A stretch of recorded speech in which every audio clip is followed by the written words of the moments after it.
The Horrible Gamers podcast may contain content not suitable for all ages. Listener discretion is advised.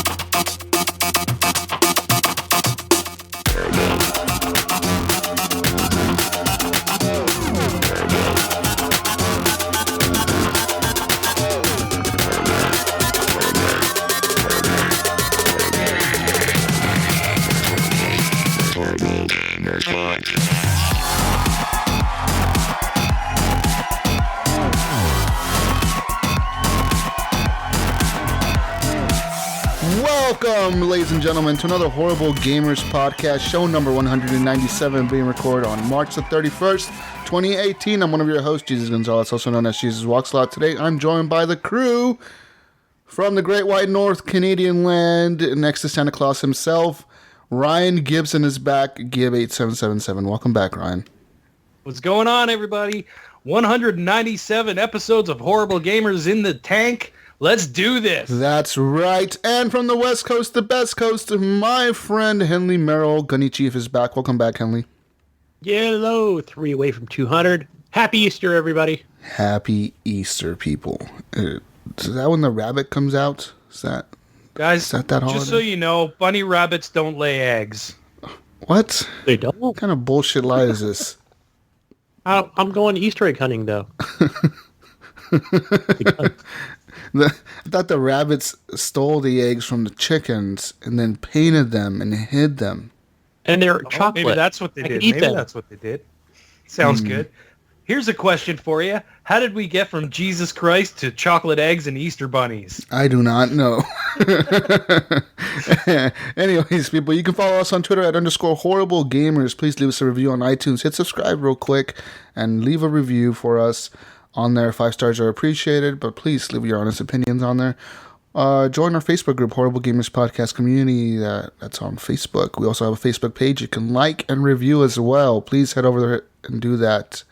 And email us at feedback@horriblegamers.com with any questions or comments you have for us. That'll get to our phones immediately as soon as you send it.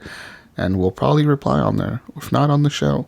Real quick, head over to patreon.com/horriblegamers to support the show like Jonathan Hall did, Alan Mabey, Joshua Wolf, Bill Garner II, Evan Tanaka, and John Jerome. Guys, we love you. Thank you for your support. We need all the support we can get financially from you guys. So if you can head over to patreon.com/horriblegamers, we would really, really, really, really appreciate it. And if you can't do that, then spread the show around. Tag up your school with Horrible Gamers. No. Don't do that. Don't do that. No. Graffiti Tag campaign. your school with gunshots. No, God, no. Fuck no. Anyways, just spread the word about Horrible Gamers. Our intro song is done by Fowler and Twistex. It is called The Breakout, and the outro song is called Night Owl by Broke for Free. Guys, let's get into video game talk real quick. Video games, did we play them this week? Did we? I did. I don't think we, by the looks of it, we didn't play a lot of them. Yeah. I played a few. So, real quick, I want to start off with something that's not on my list. And I don't know if I mentioned that in the last few shows, because I played it a week ago, or 2 weeks ago now, almost. Played it over a weekend, actually. And this is a game that I really enjoyed, and I think it is Telltale's best game so far. Guys, I actually went and played the Borderlands story on Telltale, the Borderlands. What is it called? The Tales of the Borderlands? Tales from the Borderlands. Yeah, that. Dude, that was good. Good, right? That was real good. I just had so much fun playing that. Like, the humor, the comedy, the way that the story's set up, it's so awesome. I was laughing the whole time. In the end, stupid fun, right? Yeah, and then in the end, man, I was like, I so wish that season 2 was out already. Like, I want to know what happens next to these guys. I don't know if they're going to do season 2. Yeah, I don't know either, because I went to their Reddit. I hope so. I went to the Reddit. I went on Google. I started Googling Reddit and, like, their forums and everything. And they're, like, saying, like, yeah, we don't know if this is going to happen. We don't know if season 2 will ever happen. We think the story ended in a good spot. I was like, no, fuck no. I hope. So I was going to say that the Borderlands 2 or what have you, we know it's been in the works, right? Yeah. Borderlands 3, sorry. And so I hope that when maybe during E3 they can release it kind of then when they're like, yeah, fuck yeah, Borderlands 3 is coming. Whatever, probably maybe this holiday, maybe early first quarter next year. So yeah, I really hope it does because Tales from the Borderlands was really good. It was fun, dude. I think it would be something really good to promote Borderlands 3 as well. If it somehow leads into the Borderlands 3 story. And they're saying that it might because they're saying that like they think that we might see that entire crew in Borderlands 3, you know. I just loved all the characters, dude. I love Reese, Sasha, the other girl, I forget the other girl's name. The other girl you play as, what's her name? I fucking forgot her name already. Damn it. I don't remember. It's been a long time. Forgot her name. I love the little robot, Gordy. The other robot what was the other robot's name? Mech something or some fucking weird shit. Yeah. Loaderbot, that was his name. Loaderbot, yeah. Loaderbot. Yeah. I loved him. Yeah, but I just love this story, dude. It was so fucking cool. I loved everything about it. I thought it was super well done. And I had a ton of fun playing it. It was funny all the way through. And I loved how like you were telling the story like you were in the future, but you were telling the story. So then, like, all of a sudden, they would cut it, like, it would cut out and be like, "You never did that." Yeah, you're full of shit. You never did that. It's like, yeah, I did. In my story, I did. Yeah, it was so cool. That was incredible, man. I loved it, and I can't believe I got that for free on Xbox Games with Gold. That was fun. Yep, it was fun, man. I want to say I started playing that on iOS. And I think I finished it on the Xbox One. Yeah, if you haven't, well, I'm pretty sure most of our listeners have an Xbox, but if you don't, buy it. But if you do, if you had Games with Gold back in the day, a couple years ago, maybe, or a year ago even, I don't know when they gave it out.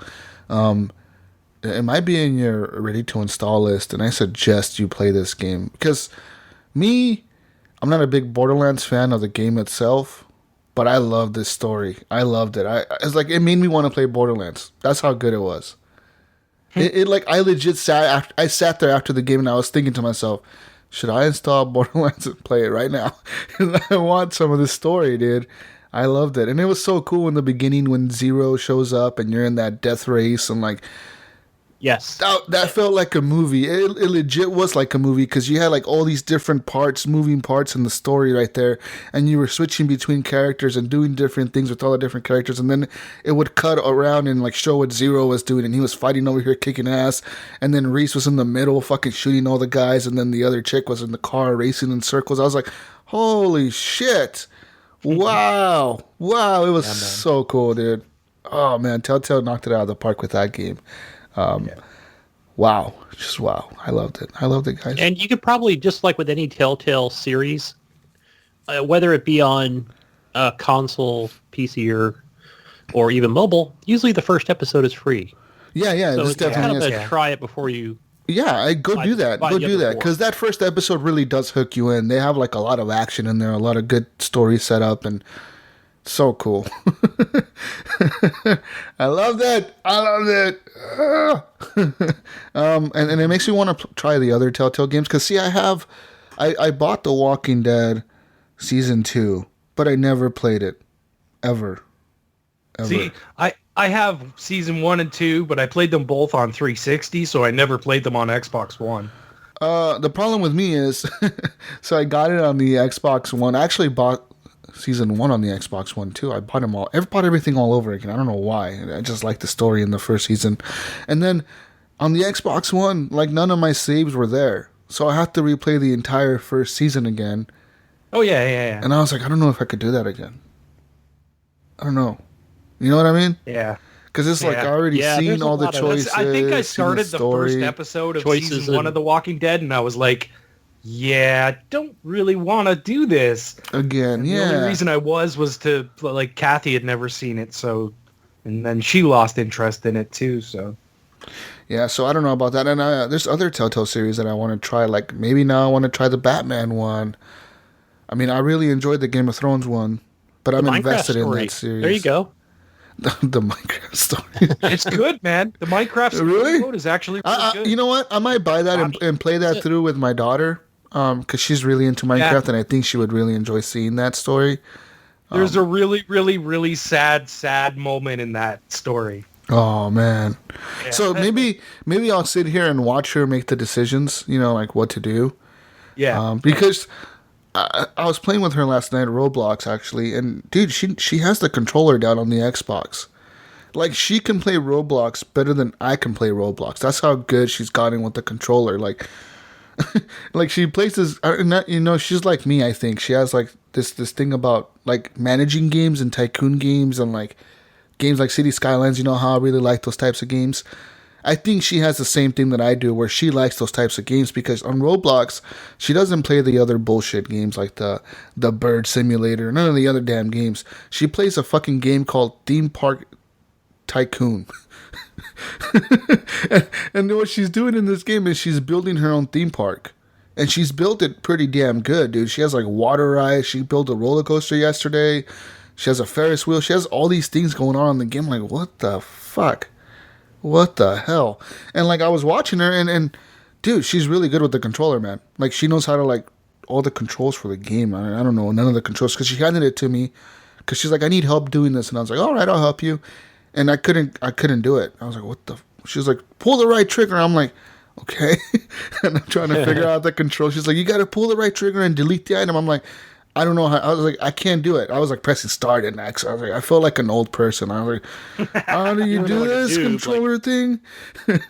So I finally handed it back to her, and then she did it really fast, like in a second. I was like, how did you do that? And she was like, yeah, it's easy. You just press this button and this. I was like, oh God. I was like, no. But yeah, it was interesting watching her play that because she's really good at that game, dude. She's really good at that tycoon game. And it's weird because she's only 6 years old, man. So she's gotten really good at a tycoon game at 6 years old. Oh, fuck. Hopefully, she'll like those types of games in the future. Yeah. Something. But yeah, guys, I played that game. That Tales of the Borderlands. It's good. Play it. That's it for me right now. Move on. Ryan. Gunny. Oh, Ryan's not here, is he? I only played a couple games this week, but one of them was that the F1 17, which is the Formula One. I've been getting into Formula One lately. I don't think I watched it this weekend, but I did watch the races last week, the actual car racing, and I think they're a lot of fun. I like that a lot better than NASCAR. And so, yeah, I think it was on sale on Steam. And I know I didn't talk highly about it the last time, earlier or later last year, but I've been enjoying this one a lot more. Like it's got this like I like the career mode. And it kind of reminds me of like what I think it was like NBA 2K17 started to do, or 16, where it's like, you have dialogue and it's not like a story to your career. Yeah, there's a story to your career. It's kind of cool. And they've done a damn good job. Like the game looks great, like even in the story. And it's weird how the thing I think they find it's weird is like where you'll start off, like you're not actually racing like during that career mode thing, but you can go out and you're running laps on, let's do this with the tires, and we'll set them to what are you doing with the tires? What are you doing with the tires? No, I don't know. Like, that's the thing. I'm not even sure because, like, I'm going to go out and I'm going to, test lap or whatever, and I'll run it like 5 times. Mm-hmm. But then there's other ones where you're changing the engine ratios and all this other stuff. And so are you playing it like on what difficulty are you playing this F1 game at? Because I've played these F1 games at before, and I've played them like in simulation mode where you got to like really tune your engine, and you got to like the thread on your right rear tire is 20%. You need to pit right now, or it's gonna blow out in the middle of the race. So you got to pit at like the most inconvenient fucking time when you're in the lead or something. Yeah. And yeah, like it'll even tell you like you can only go around one more lap. You're gonna run out of fuel. You're gonna blow up. kind of cool. You wouldn't think I'd like something like that, but it was kind of cool where I just barely touched somebody, and I think I sent the guy into the side, and it was like, hey, look, your left tire, it's kind of not looking too good right now, but you're okay. Just keep going. Like, you're going to make it. So, like, damn. Like, it did have that realistic damage to it. Definitely. That's and crazy. it's cool. Like, you'll come in, and it'll say, hey, it's going to take us physically 10 minutes to repair that tire. Like, and everything associated with it. I'm like, but you can hold the right trigger to, advance time. And, like, they totally made it realistic. And I thought that was pretty cool. But obviously, I'm not going to sit there for 10 minutes. I just held in the right trigger until it was, advanced the time before it was completed. So, but yeah, I've been getting into that more. I've been enjoying it. That's crazy. I mean, did you ever see the story about that one kid who joined like the F1 Formula 1 fucking racing because he played that video game, the F1 racing game? Yeah, this kid, he actually joined like a team, a Formula team, because he was so good at that racing game. He learned how to actually drive the cars and like learned everything about them, like how they work, how the tracks work. He memorized all the tracks, how they act in different weather, because the game is like a simulation pretty much. And yeah, he joined like an F1 team, dude, in Europe. It's crazy. I like it because like a lot, I come in, like I'll go into the trailer, and there's like 7 people sitting there with laptops, and it looks like some kind of like NASA control center, and it kind of makes you feel like, wow, all these people are here for me, or the team, right? Yeah. Or the car. Yeah. But really, they're there for you, So it makes you feel they're good. there for the car. They're They're there for the car. The car's worth more than you are. I know, right? Because it's like you're just a team member, right? That's, how they could get rid of you, and the car will still be there.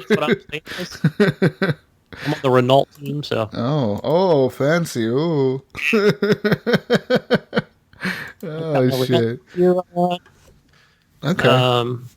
Yeah, it's fun. I like it. Is this part of that Game Pass crap, or is it like a? I played on Steam. I think it was like $17 on Steam. I know. I think like F1. I think is it 2015 or 16 is on the Game Pass. I think so. If you were interested in a game like this, maybe go try that out because it's probably the same. I didn't even know that. See, so now I got to go download it. Yeah, it's on Game Pass. There's lots of games on Game Pass actually. People just think about Sea of Thieves and like Tomb Raider. Well, there's a lot of games on there that like you may have never even looked at, but since they're there, you can now play. So go check it out, man. Anyways, moving on now to the Canadian. Now that he's back, I am. I was here. I was just filling my tank up, and I couldn't unmute. Oh. What tank? My you don't want to know. E-juice tank. Ooh, it's a special tank. So I haven't played much this week other than Sea of Thieves. I've been playing the hell out of it. I'm loving that game. It's still a lot of fun. I know a lot of people are giving it crap and whatnot, but if you have the right people, man, you're going to have a good time. You're going to have fun. Whenever I played with you guys or anyone that I know from the community, I've had a blast. You know what I mean? When I play with randoms, it's different. It doesn't always work out, but, it's still a lot of fun getting in there with friends and having a blast. So we actually went, we were sailing around. We had one chest on board, and all of a sudden the music started up. We were like, what the hell's that? And the sky started getting dark. We're like, what the hell's going on? And all of a sudden these purple tentacles come flying out of the water. And we're like, oh, Jesus Christ. So we were fighting, shooting cannonballs at it. We were knocking all the arms down.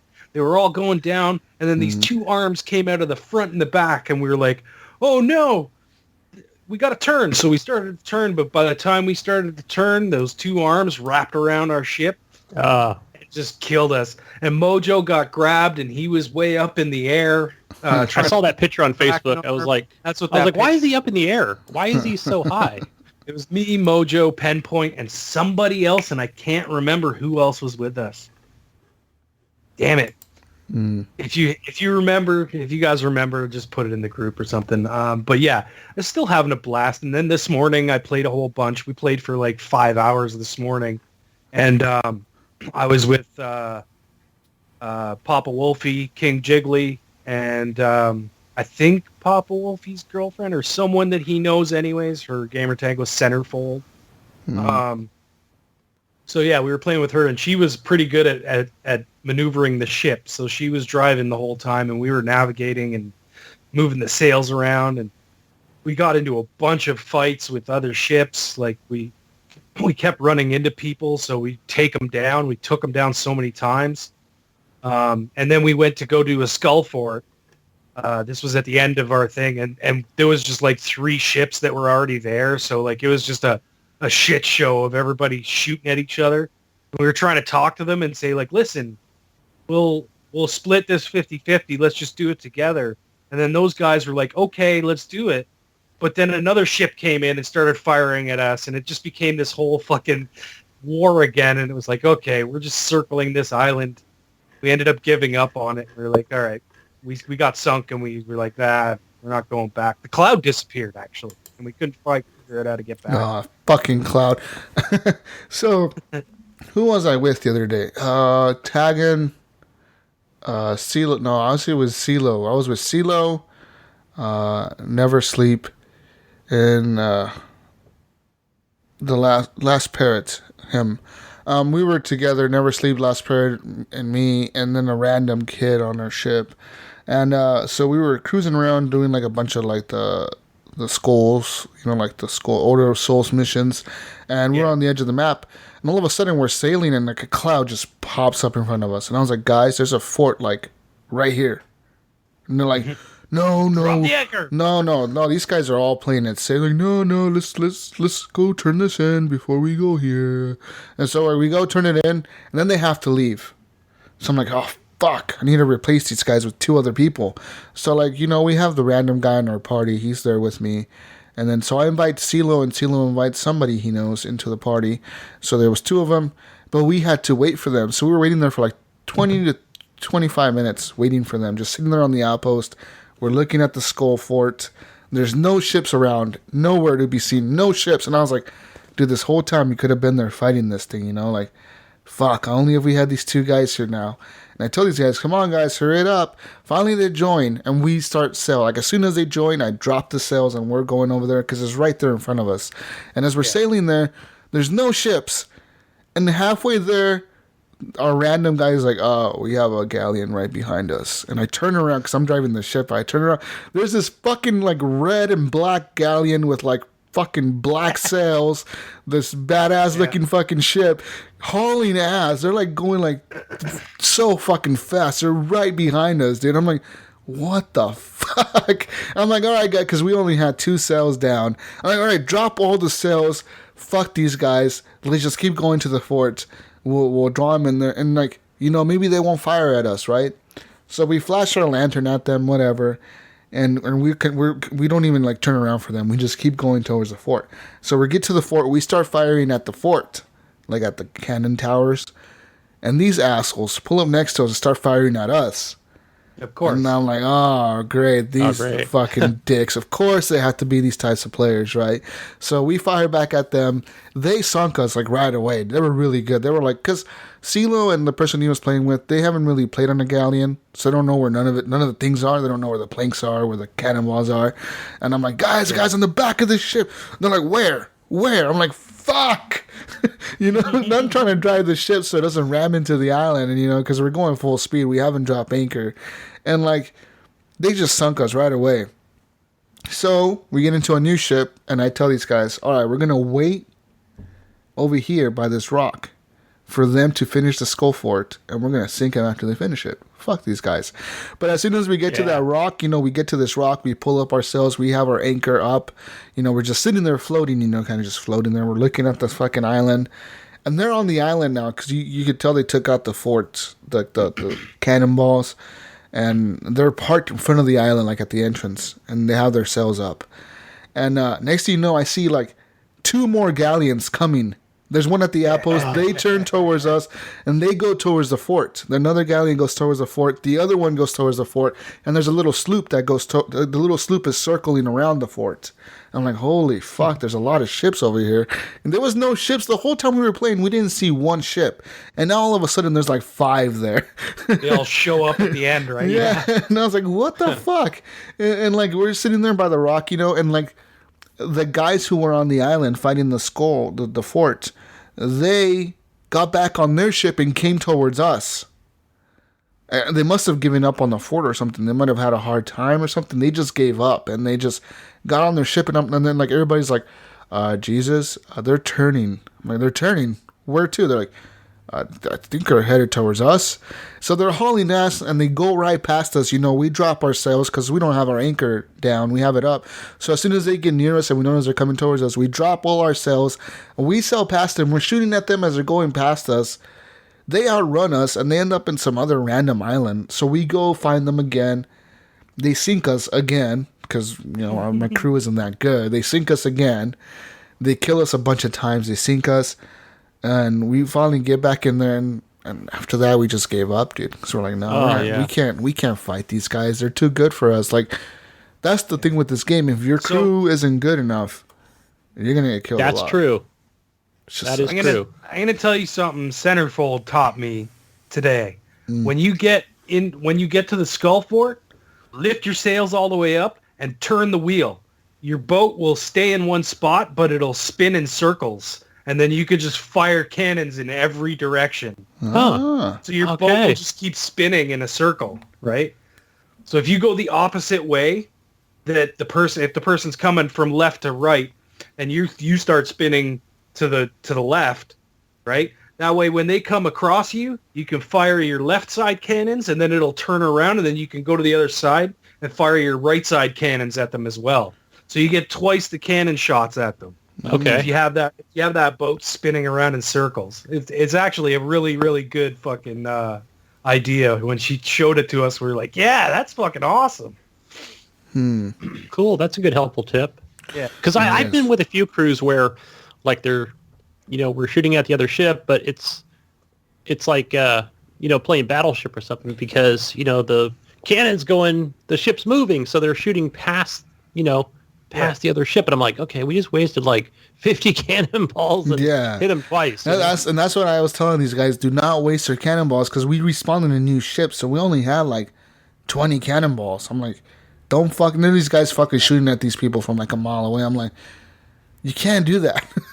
You have to before you get close. Before you go to one of those skeleton forts, you really need to stop at an island and load your cannonballs. Oh, the first ship we were on was loaded. The first ship we were on had like 150 cannonballs and like 80 bananas and like 70 planks or some shit. We had everything loaded.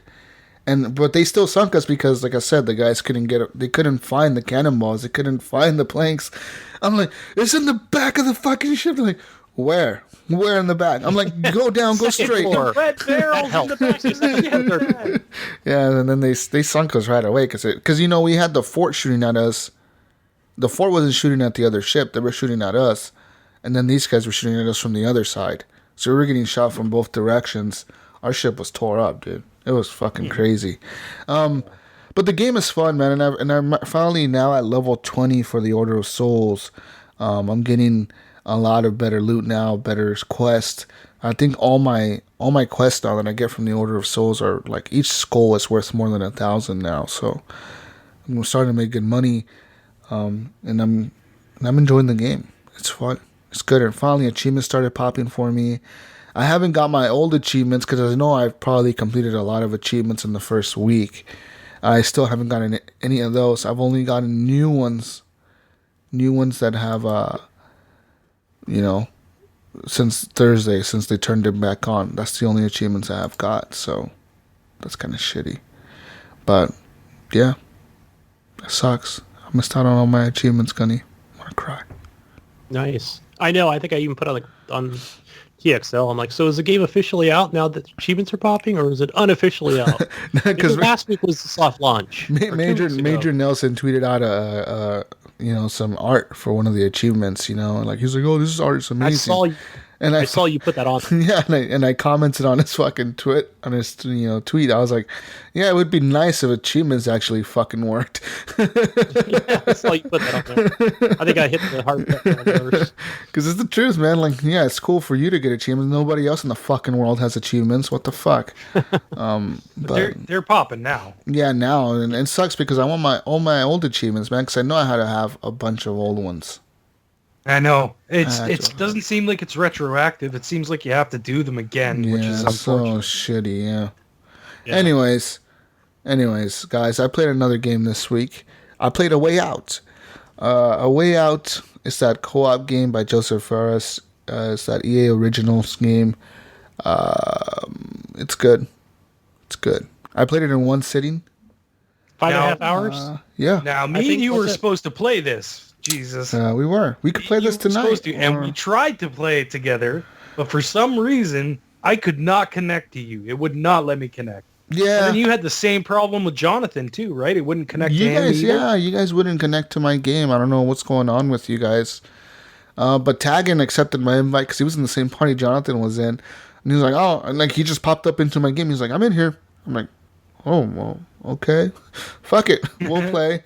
And then play with Tag. It's really cool. It's super cool. It's a really interesting co-op experience. You know, we were playing it, and what it does is, in your screen, it splits your screen 50-50. So you're seeing what the other player is doing, and you're seeing what you're doing, and you're controlling your player, and you see what they're doing, and you guys can both be talking to people. That's the only weird part is when, like, sometimes there's dialogue. You talk to people, you can get, like, a little bit of dialogue out of them. They could be talking to somebody else, and you could be talking to somebody else, and there's two different lines of dialogue coming in at the same exact time. So you're like, which one do I read? Which one do I read? You know, you're trying to like pay attention to them, but you're listening to your story. And then, the game is fucking cool though. It's cool escaping out of prison. I mean, it's a lot like a Telltale game where I don't know if at the end your choices really matter. Yeah. You will end up at the same point of the game no matter what you do.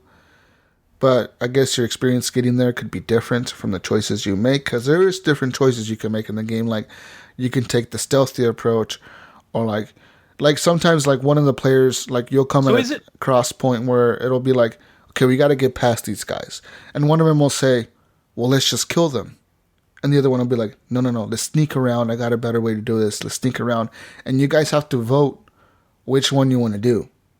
Well, how do you vote? Okay, and then it lets you. So then both of you vote on something. Yeah. And then you see the cutscene and it plays out. Is that how this works? No. You actually do it. You play whatever you voted on. Okay. So like, there's one that's interesting. So there's one that's like a robbery. You're doing a robbery. Okay. And so you're in front of the place that you're gonna rob, and you choose like, go in there with your gun out, pointing at the fucking person and tell me, give me the fucking money, you know, like a typical robbery. Or you can do it the other way from the other guy's perspective, where he's like, no, let's do it my way. I'm going to go in there and I'm going to tell her I have a gun. I'm not going to point it at her. And then she's going to give us the money. And I was like, no, fuck that. I voted my way. So then things went like kind of a little hectic at the end. They're like, shit was going down, motherfucker. It was a bunch of shit was happening, and you have to control the crowd. And kind of weird shit is happening, right? And there was a really cool, my favorite part of the entire game was this hospital area where things happen, and it's so fucking cool. Like the hospital, like I gotta play this with you guys. That's the only thing. Like I gotta just play this with you guys. We gotta try it again. Jesus. Yeah, I do want to. It feels like a really good movie, like an action movie that you're just watching, and they have and they have a lot of references to action movies in the game. There's like a whole scene in the hospital that reminds me of like an action movie fight scene. There's a scene at the end of the game that reminds me of like another movie with a certain drug lord that shit is happening with. It's totally like like it has like nostalgia and shit for movies. You tell these people work in movies because it feels like a damn movie that you're just playing in. You know how like in Telltale, like you've got 7 seconds to make that choice. I didn't see that. There's some of those in this game. There is some of those in this game, yeah, where you have to run or attack somebody, and you're like, oh fuck, where do I go? You know, do I run? Do I help? What the fuck, you know? But yeah, it's super cool though. There's some emotional moments in the game where you kind of get to see the sides of the characters you really didn't consider in the beginning because they're both in prison, right? You're like, these fucking guys are just criminals. But then you get to see certain aspects of their lives and you're like, oh fuck, this is just a person, that's in prison for whatever he did, but he's still a human being, and you see that, you see the good side about them, both of them. And then in the end of the game ends, things go kind of crazy. I won't ruin it for nobody, but it's a really cool ending. And the end of the game happens. So big shout out to Taggin. He played it with me all the way through, and we sat there for 5.5 hours. I think we took a break in the middle there, kind of I think it was maybe 40% of the game we were through. And I was like, dude, I gotta go to the restroom. He was like, yeah, let's take a water break and a restroom break. And it was literally a minute or 2 minute break. We got up, we went to the restroom, got some water. We came back, and they were like, all right, let's do this. And we sat there, dude. It was so much cool because there's a lot of different sections in the game where you can play there's an arcade machine, and I could play against Taggin in the arcade, and we're just playing 2 players on the arcade. Or there's a baseball section where Taggin is pitching a fucking ball at me, and I'm hitting it with the baseball bat, trying to see how many times I could hit it. He's trying to strike me out. There's another section where we could play Connect 4, and we're sitting there playing Connect 4.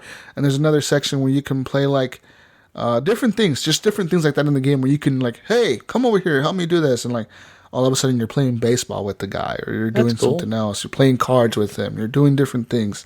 It feels like a movie. It really does. Cool. It's a cool game. Nice. $30, man, and he got to play it for free because he had the trial. I had the game. I just invited him. And this is a game that a lot of people should experience because you can only play this game co-op. There's no single player at all. So you really need somebody that'll play with you all the way through. Is there a matchmaking thing, or do you have to invite somebody? I think there is a matchmaking thing. I haven't tried that, and I don't think I would want to. Yeah. I would want to see that being shitty. Yeah. I want to play with somebody that I can talk to and bullshit with and see their reactions to the game. Because I know mine and Taggin's reactions were all original because we were both experiencing it at the same exact time. But I want to see how you would react to the game, Ryan, or how Gunny would react to the game, how Brink would react to the game. Because I think you guys would really enjoy the game, but I think I would see different reactions from all of you guys. For me and Taggin, it was a lot of argument between us because I was like, Taggin, I need you over here. And he's like, fuck, and then he would get mad at me because he'd be like, Jesus, how did you fuck that up? Because there's a few chase sequences that remind me a lot of LA Noire when you're going to a construction site and different things are happening. There's cranes moving, there's shit falling, there's shit going on, and you gotta time things right. You gotta jump at the right moment. You gotta grab something at the right moment. And if I jump across a gap and then Taggin's on the other side, he needs to hold the right trigger, and I need to hold the right trigger, and we both need to be holding it correctly for him to catch me. If I'm not holding it, then I die. Or if he's not holding it, then I die. So there's a lot of things like that where it happens, and it's cool. There was a really frustrating climbing sequence where you're back to back with the other player. That's really hard. That shit was hard. I was like, we kept fucking that up because there's a little thing a little meter that goes back and forth, and you gotta press it at the right time to start climbing up. And every step, you gotta hit that meter, that little line. It's perfect to climb up. And we both have it, so you see both of us, and one of us will miss it, and the guy will kind of slip, and it's like, oh fuck, And if the other person the other person has to wait for that person to catch up, because if that person goes too high, then the other person falls. So there's a lot of things like that in the game where if one person messes up, you all fail and you got to restart that section. But there was not a lot of things we failed. The game is not that hard of a game. You got to just kind of have common sense, right?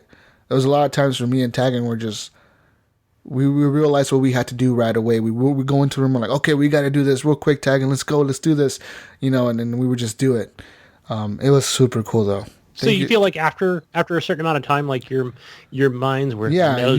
You sync together. You guys are both in the same zone. Okay, cool. Now we get this. We understand what the fuck we got to do. But yeah, it took us I think 40 to 50. It kind of reminds me of is it Missplosion Man? Remember that where you had to each of you had to do the same exact thing to get to the next level on top. So it all had to be in sync. Yeah. There's a lot of things like that where we got to play with the other person. A lot of stealth stuff in there. But it just felt like a really cool movie. There's a lot of choices that I would have made differently, but I voted because Taggin wanted to really do it that way that he wanted to do it. So, yeah. I think if I play it again, I will try to persuade the people to do them my way, which I think would be cooler. But I don't know. Maybe it'll be crazier. I don't know. We'll see what happens. What about graphics and art style? Do you feel like they captured that 40s, 50s, whatever era that was? Yeah, see, like, in the beginning, I was like, I didn't even, like, pay attention to what year it was based in. I was like, this is based in something. Like, I don't know, fuck, 60s? I was like, 60s, 70s? I don't know. And then, like, once you get out of the prison, you start seeing the cars, the way that people dress, the way they talk. And then you're like, oh, this is, like, in the 50s or the, late 50s. Maybe early 60s. We're probably in the 50s. Like, in that era. Because you see the cop cars, you see the way the cars are, the way the people dress, the way the people talk. Yeah, it really does do a good job of that. The environments are really nice looking. The characters could be a little better looking. They look really good on the cutscenes, but in the gameplay, they look kind of like grainy, kind of. I don't know what. It's like it's a lot like what's that game? L.A. Noire. Like the way the characters look, kind of like fuzzy, not kind of weird. I don't know. It's hard to explain, but it does feel like L.A. Noire a lot. It has that style. It's not open world though, so just know that everything's scripted sequences. Nice, but really cool. I need a lot of emotional moments in the game. A lot of emotional moments. Anyways, that's it, guys. A Way Out. $30 on Xbox Live, PlayStation Network. I believe it's on Steam as well, isn't it? EA Original. Oh, it's probably on the EA Origin store on PC. But yeah, EA doesn't get a dime out of the game. So if you hate EA because of whatever they've done to you in the past, just know that they don't get $1 out of the game. It's all going to the directors and the creators of the game. So, the developer, sweet. Yep. Anyways, let's move on here, guys. Talk about the next big game that we're all going to talk about. Far Cry 5.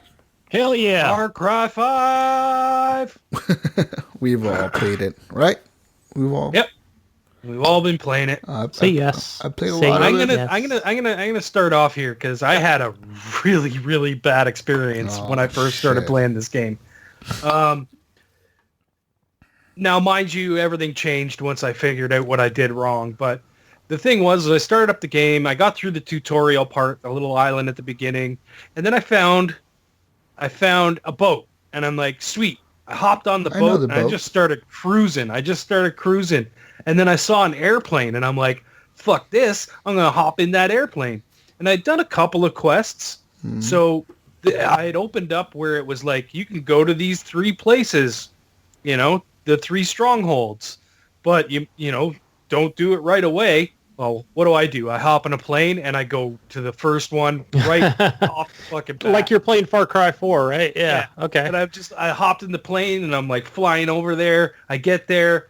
I land the plane, I get out, I'm sneaking in, and every time I'd get in there, I'd kill a couple of guys, and then I'd get spotted and just fucking swarmed. Like, literally, there was no way you could do anything about it, like, by yourself. You're just fucking, they're shooting you from every direction. I haven't gotten any perks or anything yet, so I don't have like extra health or you know what I mean, like nothing. I was going in there with absolutely nothing, a sniper rifle and a pistol. That's all I had. I was like, nope, this isn't happening, and I got super pissed off. Yeah. And then I started looking at it, I was like, I need to just fast travel back to the beginning and then just start working my way over here instead of hopping in a vehicle and coming straight flying over. And then by the time I'd cleared out that first island, I was ready to go back in there, right? So yeah. But that was my terrible experience at first. So but still, it was my own fault. What side of the map are you doing first? The top, right, or left? The bottom. Like the bottom, because it sends you to the bottom Bottom first. right or bottom left? Yeah. I went to, what is it, Falls something? Falls City or Falls Eden Falls or something like that. Yeah, the Lost Falls or something Falls something. You start off that city where the black pastor is in, right? The black priest, and then like there's like a bar in there, and so I'm doing that. I finished that section last night. Did you? I killed the leader for one of Joseph's. Yeah, I'm about to go in and do that. Joseph's brother or cousin or some shit. I killed him, or John's brother or whatever. I killed him. You killed handsome John. Anyways, I really like that area. That was fucking cool. There's the Testes Festival. Have you done that yet?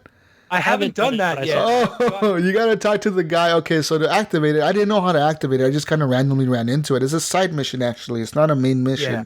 So it's once you unlock the bar, in that Fall City or whatever, there's a bar in the middle of the town that you unlock. Once you unlock the city, I don't know if you've done that yet. The chef, right? Yeah, and you talk to the cook, and he'll be like, "You know what we need in this town? We need to bring people back together." And you're like, "Okay, I feel you, man. Hell yeah, let's bring the people back together."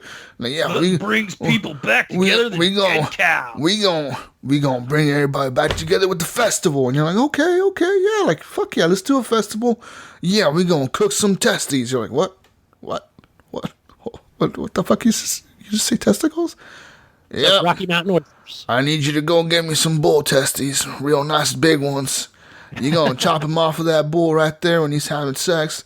We're going to taste real good. I was like, what? So you got to go to this farm and do some shit. And then some music starts playing and you're like, holy fuck, this is hilarious. So good. You got to, guys, do that mission, guys. Go do it right now. Go do it. You could chop bull's testicles off. I have it on, but I'm not currently on. I did it mission. as soon as it came up. I was like, fuck whatever mission I was on. This is the mission I'm doing right now, and I just went right to it. I didn't give a fuck about anything else, and that was funny as hell, dude. Because then, once you get all the testicles and do everything you need to do, you actually go to the festival, and you're like all drunk and shit, and everybody's celebrating, and you gotta like, you do some challenges while you're drunk, and it's pretty cool. It's pretty fucking cool. You go do two-step. I got a question for you. Whatever. Seeing as you said that you finished that area, I went on a mission, and I think it glitched on me because I couldn't finish the mission. Okay. Now, do you remember the alien mission where you had to find the little green alien balls? Yeah. Okay, so the last... I found 3 of the 4 alien balls. Let me guess. The ones you found were in the field, right? Right, and the last one was underneath a motherfucking cow. I could not. Oh. I couldn't pick it up because the cow was fucking laying on top of it. You should have shot the cow in the. You sure it wasn't? I blew it up with C4. I fucking ran it over with one of those tractors, and it was all fucking spraying blood all over the place. I'm like, that had to get rid of the cow. No, he's still fucking laying there on top of the goddamn fucking ball. Steel cow. See, where it was for me, it was right on the cow's ass. Like the cow's ass, it was right there. I got it out of the cow's ass. You got green balls out of a cow's ass? Holy big shit. glowing green balls. I picked that one up, but he was still glowing green, and there was none anywhere else. Mm. And I just figured he was laying on top of it, and the fucking game glitched or something. I don't know, man. That's weird. That one was easy for me. I just went in there with the helicopter, landed in the middle of the field, shot the few guys that were in there, grabbed all the things. The hardest one for me in that part was the fucking eagle's nest. Because the fucking eagles started attacking me as soon as I climbed up there. They were all like, "Oh, that's the first one I grabbed. That's the first one." They're coming down and fucking attacking me. I'm fucking shooting them and shit. I'm like, "Get the fuck!" I'm pulling out my shotgun and shooting at them. And then like all the guys in the farm were like, "I didn't give a fuck. What's over there?"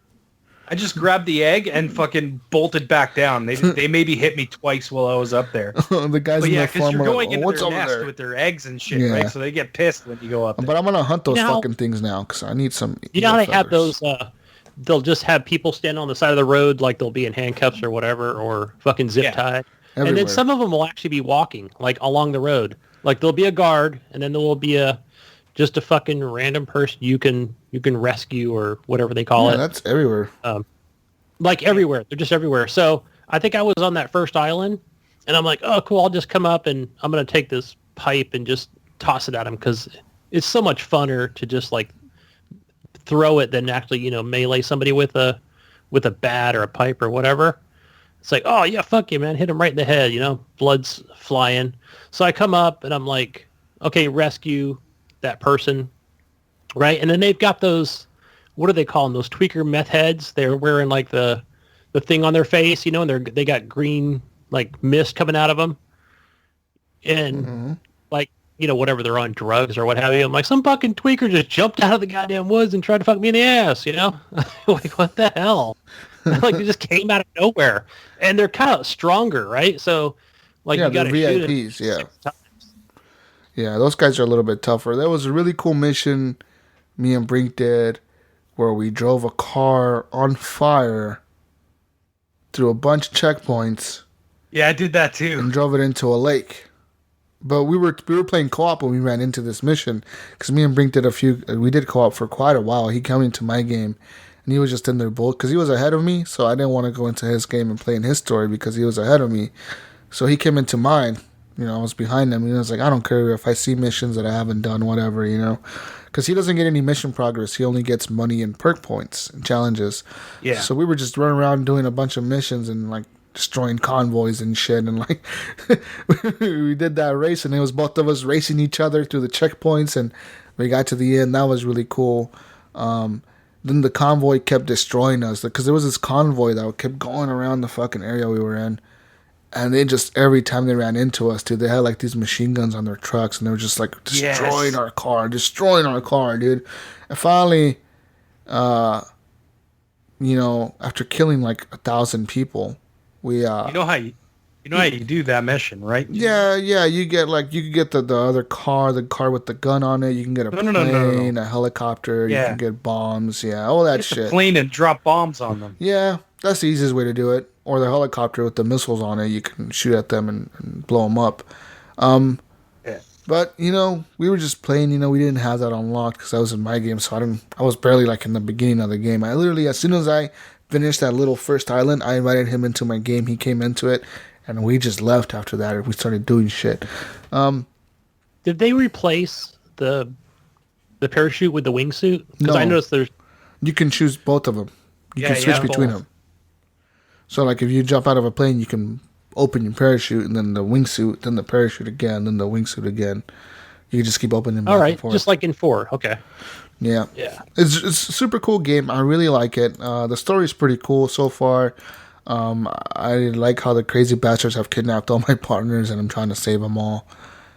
Right now, I'm in the mission. I told you I killed that guy in that area, right? So now I'm at the mission that I'm on now. It's literally, I'm at his bunker. I got his key. And I need to rescue my partner out of the bunker. So now I need to go into the bunker and kill everybody. The only crappy part about that is that, like, I can't take Boomer or Grace in there with me, because I usually use them too, like Boomer and Grace, the sniper chick.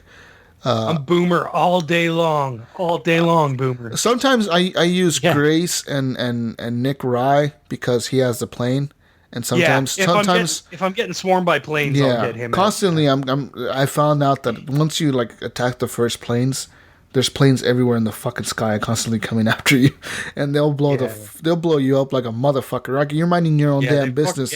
Like, I was fishing in the edge of the map one time, like in the river, just fishing in a boat with Grace, and all of a sudden I hear,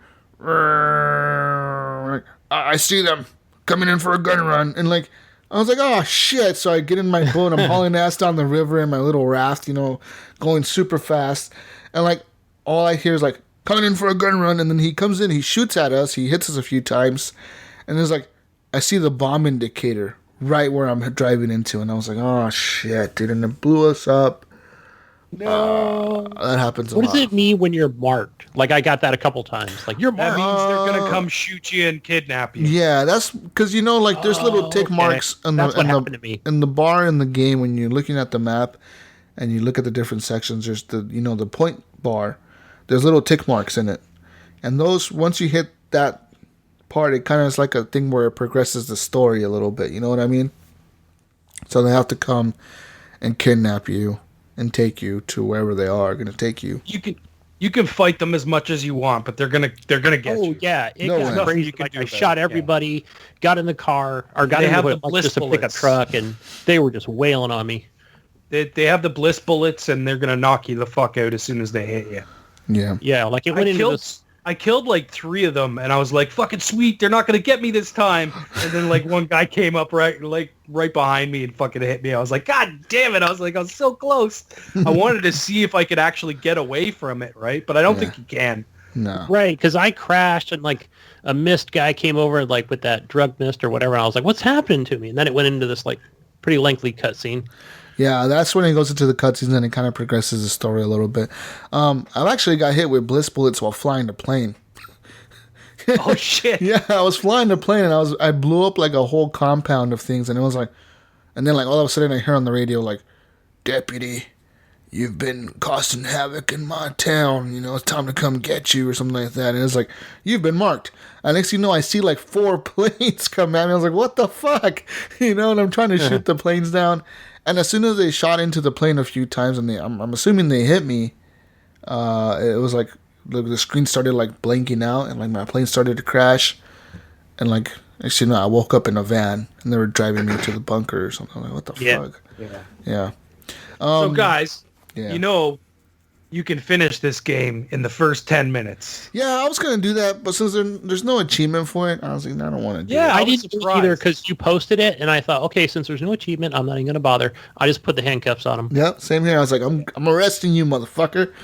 Woo! What happened for me was I loaded it up and I played through and I got to that point and I sat there and he started saying shit to you, right? Like he's got dialogue. Yeah. And I actually was like, this feels like that moment where they're going to do this.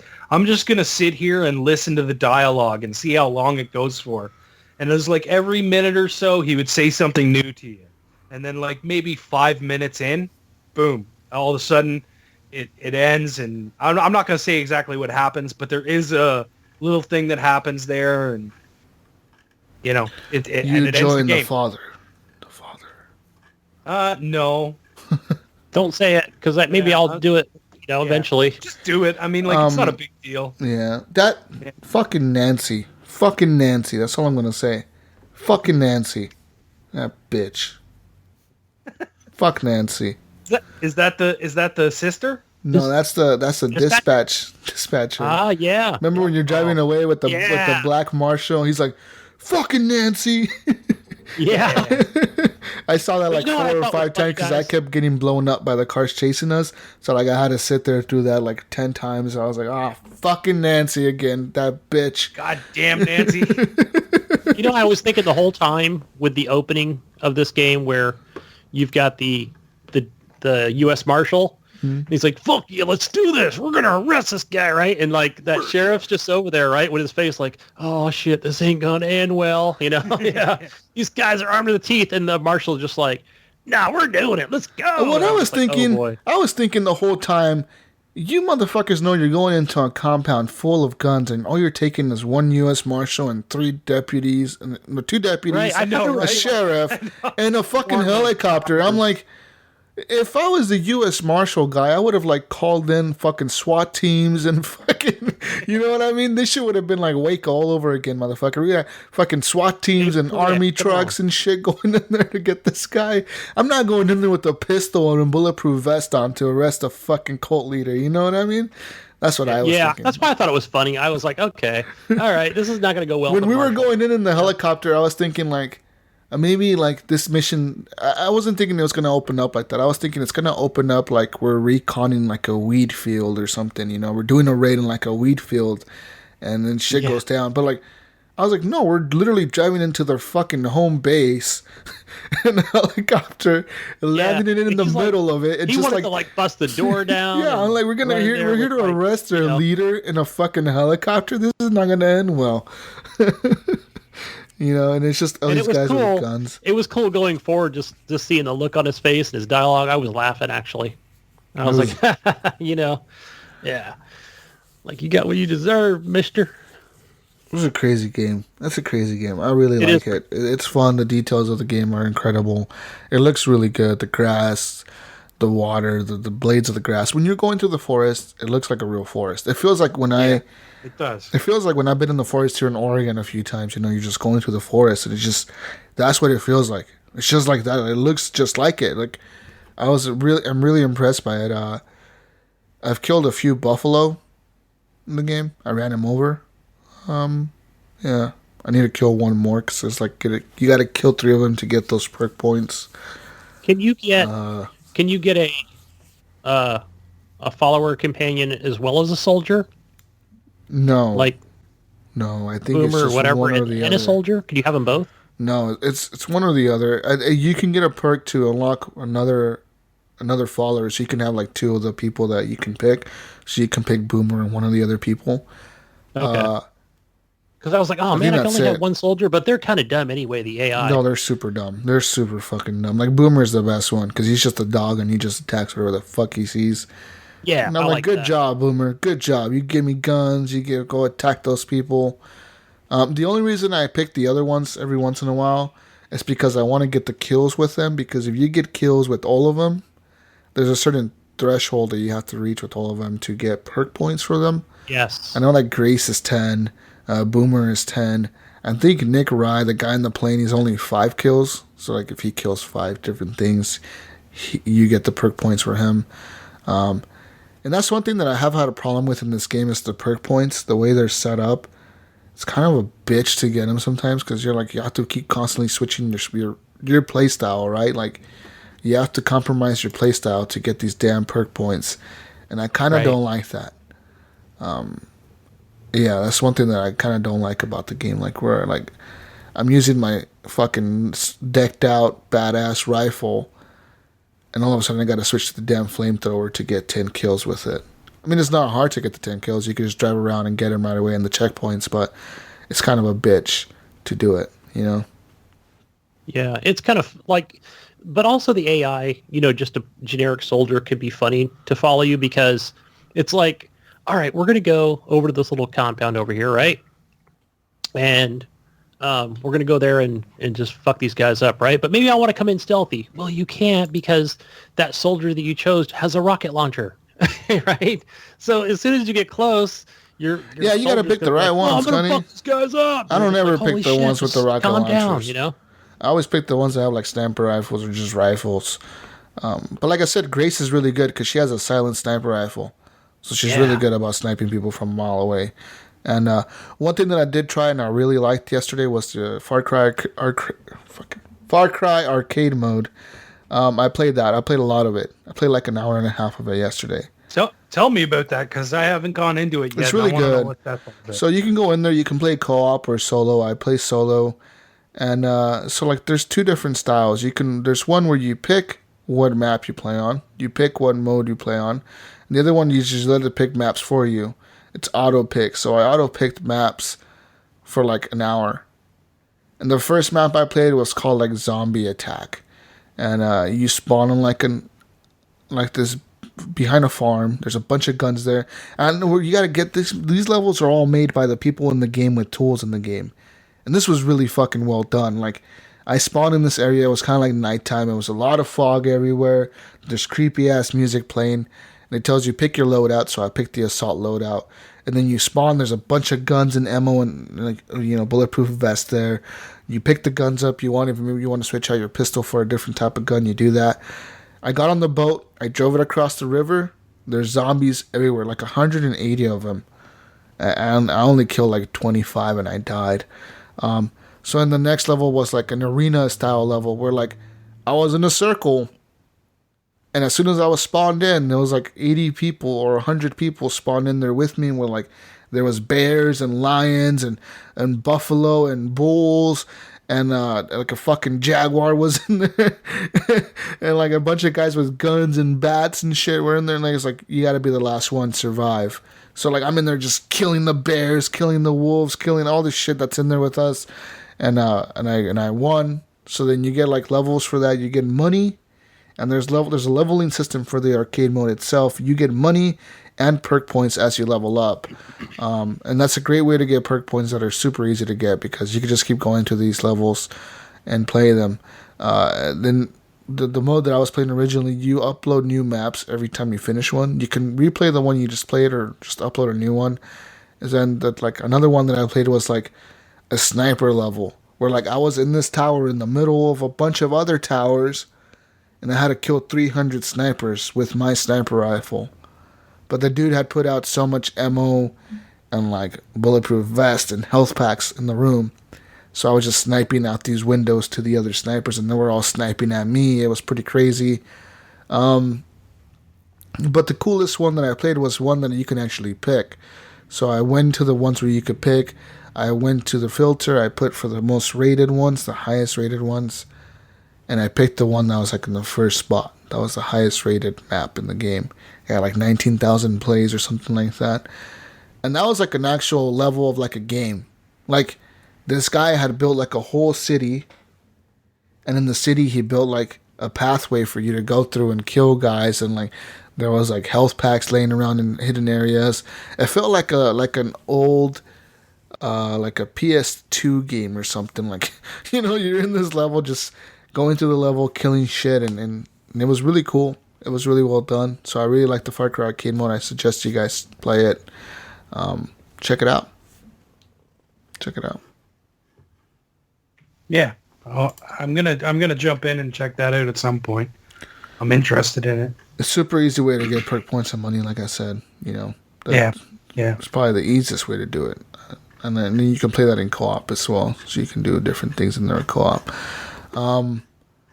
Sweet. But I think that's all we have for games this week, guys. Let's move on to news. But real quick, we're going to take a break because I need to take a break. So we'll be back after this break.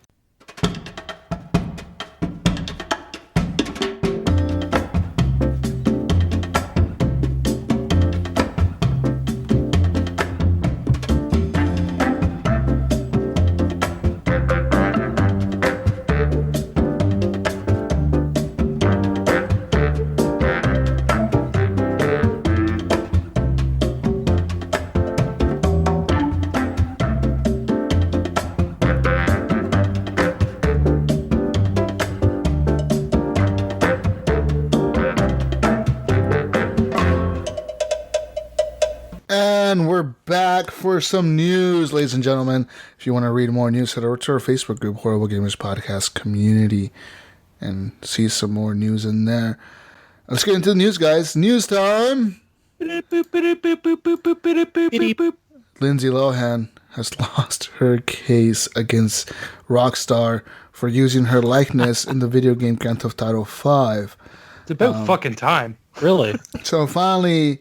spent a lot of money on this.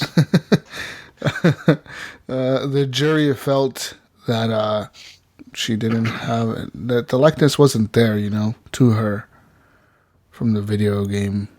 So she was suing Take-Two. I mean, I get where she was coming from, but still, it's like it wasn't her. It was just someone that looked similar in a similar pose that she made one time. Like, come on. Right. Yeah. She doesn't own that pose. Yeah, exactly. Yeah. In other news, Big Fish Casino, the video game, I don't know if you guys have seen this in the mobile app stores. It's now a federal appeals court has ruled that it's considered illegal online gambling. So the other day, apparently on Wednesday, a judge ruled that Big Fish Games' Big Fish Casino constitutes illegal online gambling. So this is according to a Washington state law. The company who makes the games say that they don't feel that this is right. This is the right ruling. Since they use virtual chips, not real money, but you can buy virtual chips with real money. That's what the judge argued. And then can you trade the virtual chips back in for real money? No, but you can sell them on a third-party website for real money to other players. But that third-party website is not controlled by the company who runs the game. That's what they're saying. They're like, we don't run that. The other people run that. That's not our problem, so why the fuck are you... We don't run that. Our friend does. I mean, we don't run it at all. We don't know them. We're not affiliated with them. So yeah, it's now ruled as illegal gambling. The company plans to file an appeal for this ruling, and they say that they will even take it all the way up to the Supreme Court if they have to fight this ruling. And I think that's where it might be headed now. So we'll see what happens. They're gonna obviously go to the appeals court. But yeah. Have you guys ever gone to any of those, like to try them at all? Nope. Yeah, so apparently this ruling comes because a lady back in 2015, Cheryl Cater, sued Big Fish's then parents company, Churchill Downs. It's owned by a new company now. It's actually been sold off twice, and it currently is owned by Aristocrat Technologies in Australia, which bought it recently for $990 million. Last year they bought it for $990 million. In 2014, the company that owned it then, which was Churchill's Downs, they bought it in 2014 from the original maker for $885 million. Wow. So this is worth a lot of money, right? Like, this company just invested almost $1 billion in this thing to make money, and the judge is trying to rule it illegal gambling, which will ban it in the U.S. And that's a big market for them, I'm sure. Yeah, because I know a guy in Australia that does this.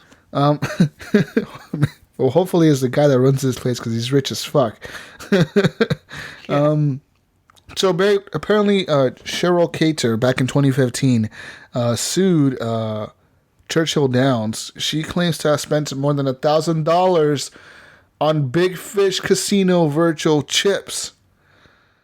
How is that anybody else's fault but her own? Like, you spent the money. What the fuck? So that's what she was suing them for. Like me saying, I'm suing Microsoft. I bought a game for $60 and I didn't like it. Yeah, I only played 200 hours of it. Yeah, I bought Skyrim. I don't like it anymore. Fallout is better. Got every achievement. Right? Yeah. You know what I mean? Like, what the fuck? What are you doing?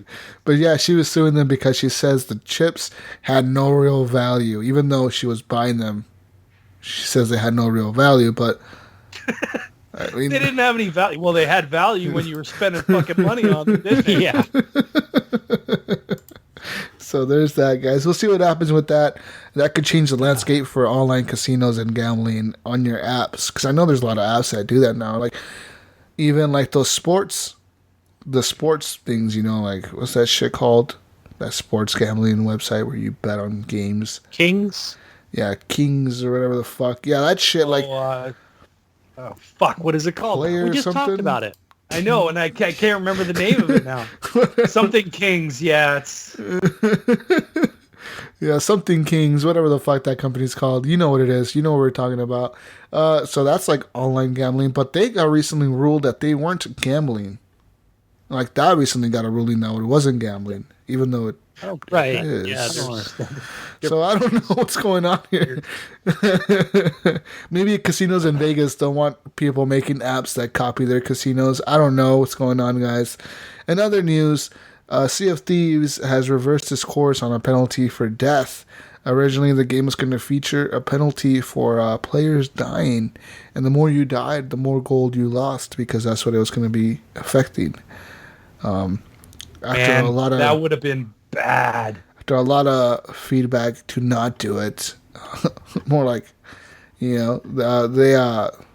came out and said, no, we're not going to do this. We heard the feedback. It got scrapped. They decided, due to the backlash they got from it, that they were going to not bother with it. That's good. But I think it was a terrible idea. I mean, just because of the fact that it's so easy especially if you're by yourself, you know what I mean? If you're alone and some ship rolls up on you, a galleon rolls up on you, they're going to fucking destroy you. There's nothing you can do. I actually had this happen to me last Sunday when I was sailing by myself, and I went onto an island and I was fighting skeletons. I was waiting for the captain to come out. All of a sudden, this galleon comes up on my ship and just fucking steals my ship. I'm like, you guys are a bunch of assholes. So I followed those motherfuckers around the entire server. And every time I saw those motherfuckers, because they had a specific look to their ship, I smashed right into them. And they were getting pissed. I kept dying, but I was like, I don't care. I'm going to find you again, and I'm just going to taunt you all day long. I said, I'm not going to do any more missions at all because I know you're just going to roll up on me and steal my shit. So I'm just going to smash into you as much as I can until I can't find you anymore. And I found them over and over and over again. And I sunk them twice, but they were kicking my ass too. It was 4-on-1, right? And it was funny, actually, one of the times I'm rolling up on them, and I saw another galleon that was coming up beside them. And as I was going past them, I was like, these guys were picking on a one-person ship. So they rolled around too, and they started fucking fighting. We were all like just cannonballing them and ramming into them. But they were good because they kept sinking us. Like they were pretty fucking good. They must have been getting really annoyed because I just wouldn't give up. I was like, screw you guys. I know I'm not going to get my treasure back, but I don't care. I'm just going to sink your asses. Yeah, it even says here in the tweet that letting everybody know we've heard the feedback, proposed death cost. Well, we messed up with the messaging around this, and it's now gone. Thank you for the honest feedback and discussion on this. I thought it might have been something with maybe a quit early penalty, maybe surrounding it, but... Yeah, it was if you die. Yeah. Mm-hmm. Which you would have had to pay the guy on the ferry. To get off. See, what I think they should have done was, okay, you die, you can pay the guy on the ferry to get back to your ship, but if you just walk through the door without paying the guy on the ferry, you end up on an island somewhere and your guy's got to come find you. That would be annoying. That was my thought of like something different, a way they could do it where it was like at least you could still get out of that. That'd be so annoying. That would be so hard because how would you know what island you're on? Sort of there has to be some how would you know what island you're on? There's no way to know. I guess that's true.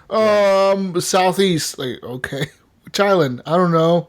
The one southeast. Yeah. You know, like head south. I'm on the north seas. Well, I guess maybe. They'd have to figure out a way around that, right? Like maybe you could. There's a posting of what island you're on at the outpost. You know what I mean? Like you could see that this island is such and such an island. Like maybe a sign or something, right? Yeah, I don't know. I think that they should. It was just something that I thought would be better than having this penalty where you had to pay gold. And then what happens if you don't have any gold left? You know what I mean? What happens then?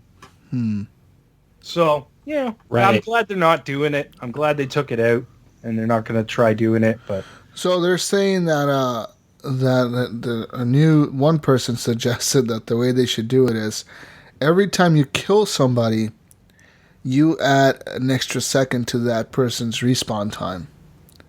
So if you killed 40 people that day, that would be okay. If you got killed after you killed 40 people, you would have to spend an extra 40 seconds in the respawn area before you got back to respawning. No. I think it should be the other way where it's like if you kill that same person, it adds to their time in the ferry. So you kill that person, they spawn back, you kill them again, now it's 2 seconds more. You kill them again, now it's 3 seconds more. You kill them again, they're now saying it's 4 to penalize the people killing the people. Yeah, I guess. Yeah. I don't know. It just seems like it wouldn't make the game any better, you know. So why? Yeah. But I do feel like there needs to be some sort of cost or reason for death because there isn't. You know what I mean? Like, sure, unless you have treasure on board, there's no real consequence. There's none. Right? Yeah, like, just that's keep dying. so shitty. Like that's I said, insane, I just fucking followed those guys everywhere and just kept smashing into them over and over again. It's like there was no consequence for me, so I might as well just try and badger them all day long until they fucking leave the server, you know. But there's no real rules or exactly. But it is a pirate game, and you know maybe there shouldn't be any rules. Another news: PlayStation VR has received a price drop, official price drop. I heard of it. Beginning March 29th, the PlayStation VR price will be starting at $300. And it will come with everything you need to get started playing games in virtual reality. In addition to the headset, the PlayStation VR Doom VFR bundle will come with the PlayStation camera, as well as a demo disc. The Skyrim bundle will actually come with the Move controllers, but that one's still at $350. This must be different prices because I think they're down to $250 and $300 now, something like that. They're just $100 cheaper than they were. I think that was the sale. $250. Yeah, this article, the prices don't seem right to me. They seem too high. $350 seems too high. Well, I'm telling you right now, up here there's still like $500. So oh shit. Yeah. Yeah, but apparently they're receiving a price drop across the entire thing. I wonder if Sony's gearing up to release a new type of headset, or... Well, I think the HD headset's going to come out, and so they're trying to get rid of the stock, of the old ones. The HD and the newer... Because I guarantee you controllers. those new ones come out, Move and they're going to be back up to the same price again. Yeah, I wouldn't doubt it. In other news... Super Mario Odyssey is getting new costumes for Mario himself. You'll be able to now get the baseball uniform and the Satellaview it's like a space uniform, but it's called Satellaview spacesuit. So it's a spacesuit and like a baseball uniform. You'll be able to buy these in the shops in the game. Yeah. I mean, I guess they're trying to do something right. They're trying to keep the game alive. Yeah, but I don't see how this really does that. You know what I mean? It's like they're trying. Sure, it gives you something to go back and get some more moons and try and buy. But I mean, like, how are you really gonna? Like, I haven't gone back to that game since I finished it. I've jumped in maybe once or twice, and I basically go, I'm done. I want to play something else. Yeah. In other Nintendo news, third-party docks are breaking the Nintendo Switch. According to reports from Kotaku and other companies, they're saying that the Nyko portable docking kit and the Fast Snail portable docking kit, there may be more actually, are being the biggest problems right now. So after the new firmware update version 5.0, which was rolled out in March, for some reason, if you updated it was in the dock, it would brick your console. Yeah. You could take it out of the dock and upgrade it and be fine. But if it was in the dock while it was being updated, it was bricking your console, which is really fucking weird. And apparently it has something to do with power.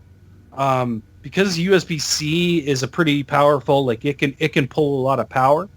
Something was happening where you were pulling too much power out of that dock, and it was frying your console. Mm-hmm. So be very wary, man. When you buy third-party stuff, shit like this happens. It's not. I'm not trying to defend the third-party companies or anything, but like it's not right. But it can happen when you're buying these third-party things because they don't. You know what I mean? They don't have as much time to do like Q&A and fucking test things and whatnot, right? Whereas Nintendo would put it through rigorous testing and whatnot, and they would probably make sure that their dock is not going to fucking fry.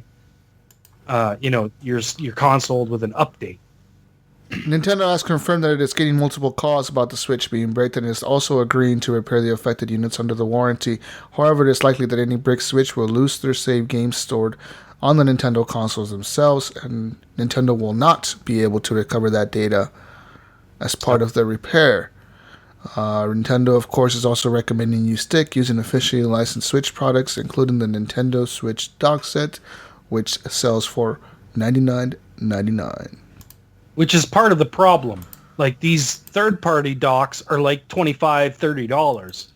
Yeah, and cheaper. And like I would never spend $100 on a dock. It's a piece of fucking plastic, man. Like, And I get it. Like, most of the people that have these third-party docks are people that have a second TV that they want to just, bring the Switch over and drop it in and then be able to play on a different TV and not have to unplug the dock and move it and all that shit, right? So, like, I get it, or a lot of these third-party docks also don't have, like, a front. So you just kind of slide it on and it sits there. So you're not going to have the issue with the screen being scratched and shit like that as well, right?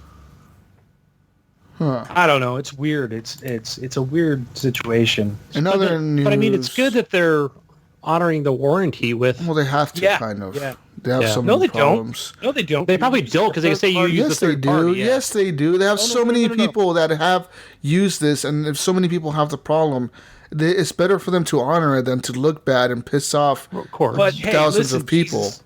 Jesus, it's not their fault. It's the third party company's fault. The third party company should be the one that has to fucking, How are they going to do it? They're going to just send No, you they're money not. for a They're new not. Switch? That's the point. But what I'm saying is Nintendo is not the reason that this is happening. It's something in the third party dock that's doing it.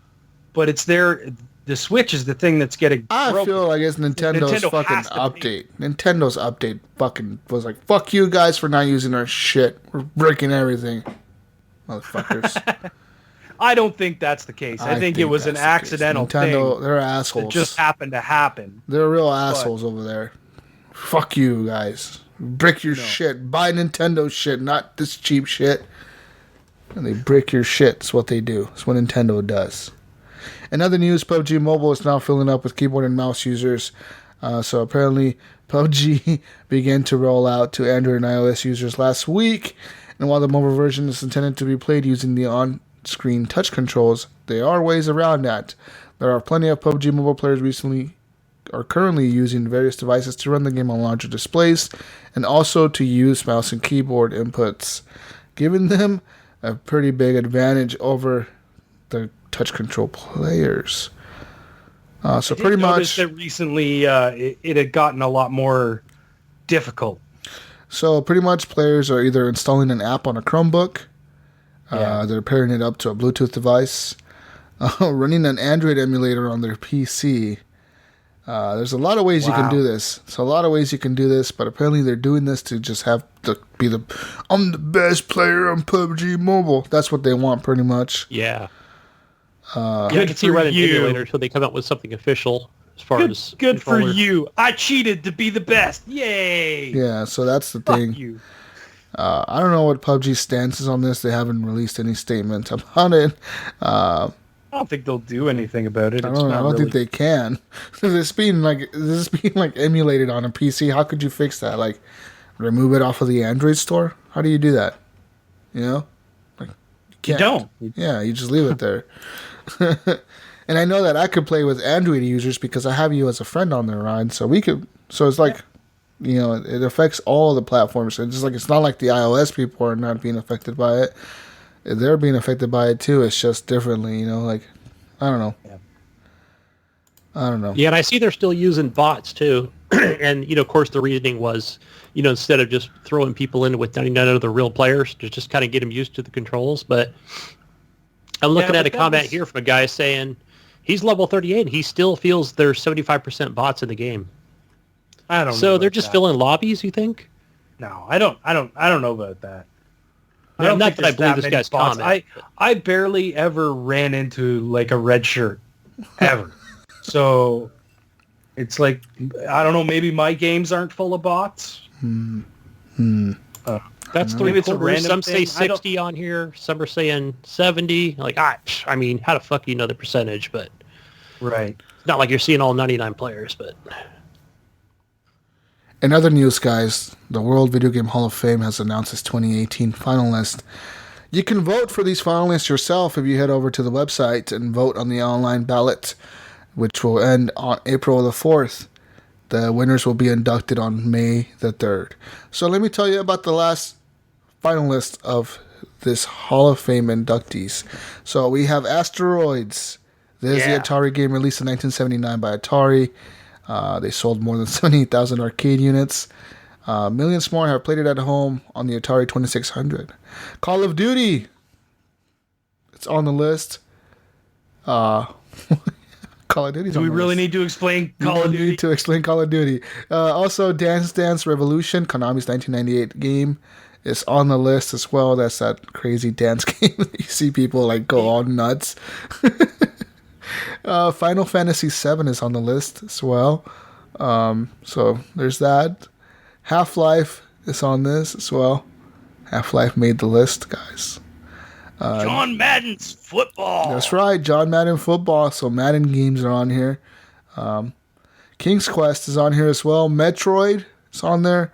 Minecraft made the list, actually, as a finalist. Wow. In the Hall of Fame already, and it just came out not that long ago. Miss Pac-Man is on the list. See that, but 2009 that game came out. That was a while ago. That was. Yeah, but I feel like it didn't really hit like the release like until 2011 when it came to consoles and shit. Yeah. Because it wasn't really like in 2009 it was out, but it was like a PC and it was beta. Yeah, it was PC beta pre-build bullshit. You know what I mean? Like it wasn't really out. You could pay like $10 for it or something back then to get it. Now it's like once it came out on consoles, that's when it became big. Yeah. Space Wars on here. Hey, you missed one. Yeah, Miss Pac-Man. I already said that. Oh, I didn't hear you. Tomb Raider is on here as well. So that's the last one on the list. So, I mean, we'll see who makes it to the Hall of Fame. We'll see. I think Minecraft might win, or Half-Life. Damn. You know, speaking of that Half-Life, like everybody wants, you know, a Half-Life 3, but it's like, there's still no word on whether they're making it. I don't see what Gabe and Valve are. They just said not they're working on on this. VR games now. Oh God! They recently You know, said they They came out started with those work- crappy consoles. They started working on Just make a VR Half-Life games. 3 already. They started working on VR games and forgot how to count to 3. Yeah, I don't know. They're gonna make They two haven't cool made a third VR game games ever. They have Portal 2. They have Left 4 Dead 2. They have Half-Life 2. Gabe They just have needs to sell Half-Life that. Episode 2, but not Episode 3. They just need to sell that company. Oh, they make a Not lot of EA money. though. Sell it to Ubisoft. They make a lot of money on Steam. They don't need to Talking sell about- shit. Yeah, like why does he need to make a third game? Like Ubisoft couldn't afford them. Are you kidding me? no. I'm just talking about just selling off that Ubisoft property. just got bought out. No, Ubisoft didn't get bought out. They No, Tencent bought 3%, and the Ontario Provincial or Teachers fucking Union or whatever bought 2.8% of them as well. yeah, but they Isn't it like a French Ubisoft. company? That's after Ubisoft Yeah. bought all their share backs from Vivendi, and Yeah. Now They they're- didn't get bought out by Vivendi. Yeah, They're but still there's the people majority holder is still Ubisoft, Yes, so yeah, they still control their own company. But that's what I'm saying. They don't have the money to go buy Steam. You know what I mean? Like Microsoft has that kind of money, but Ubisoft does not. Tencent has that kind of money. Tencent's got that kind of money. For sure. But apparently the Ontario Teachers fucking Union or whatever, they made a deal with Tencent. Tencent wasn't allowed to buy any more shares or something like that, and they wouldn't buy any more shares in the company. But they made a deal, whereas if they wanted to get out, they would sell their shares to Tencent. Tencent or something like that. I can't remember. That's Yeah, it weird. was an article I read. Tencent's trying to buy Ubisoft out. Tencent's trying to buy every developer out now. Fucking Tencent. Oh, fucking right, man. They're massive. They are massive. And in other news, Splinter Cell 2018 has appeared on Amazon. There's no word from Ubisoft whether this is an actual thing or not, but people are speculating that Ubisoft at E3 will have a Splinter Cell announcement to make for this year. What do you guys think? I think it'll happen. I think so too. I think it was a good year I for can it. see them doing that. I know because Ubisoft Toronto works on Splinter Cell. So I'm thinking now that they've wrapped up on Far Cry, because it was Montreal and Toronto that worked on Far Cry. Right. That's probably their next project. So, or they might have been working on that with a separate team or something, and now the full team's going to be on it to finish it off. So I could see them maybe announcing it this year. So apparently Yeah, last it's fine. year at E3 2017, Ubisoft's Montreal CEO Yanis Malat said that he teased that a Splinter Cell revival is in the near future, and while there was reports as far back as 2016 that suggested Michael Ironside, the voice of Sam Fisher, was at Ubisoft working on an undisclosed project. Ooh. So they could be done already. They could be like, out this year! Pew, pew, We could be seeing pew. trailers before E3. Pew pew pew! Fucking Because I fireworks think and that, shit that goes post off. And, originally showed up on Amazon Italy, and now it showed up on Canada's Amazon.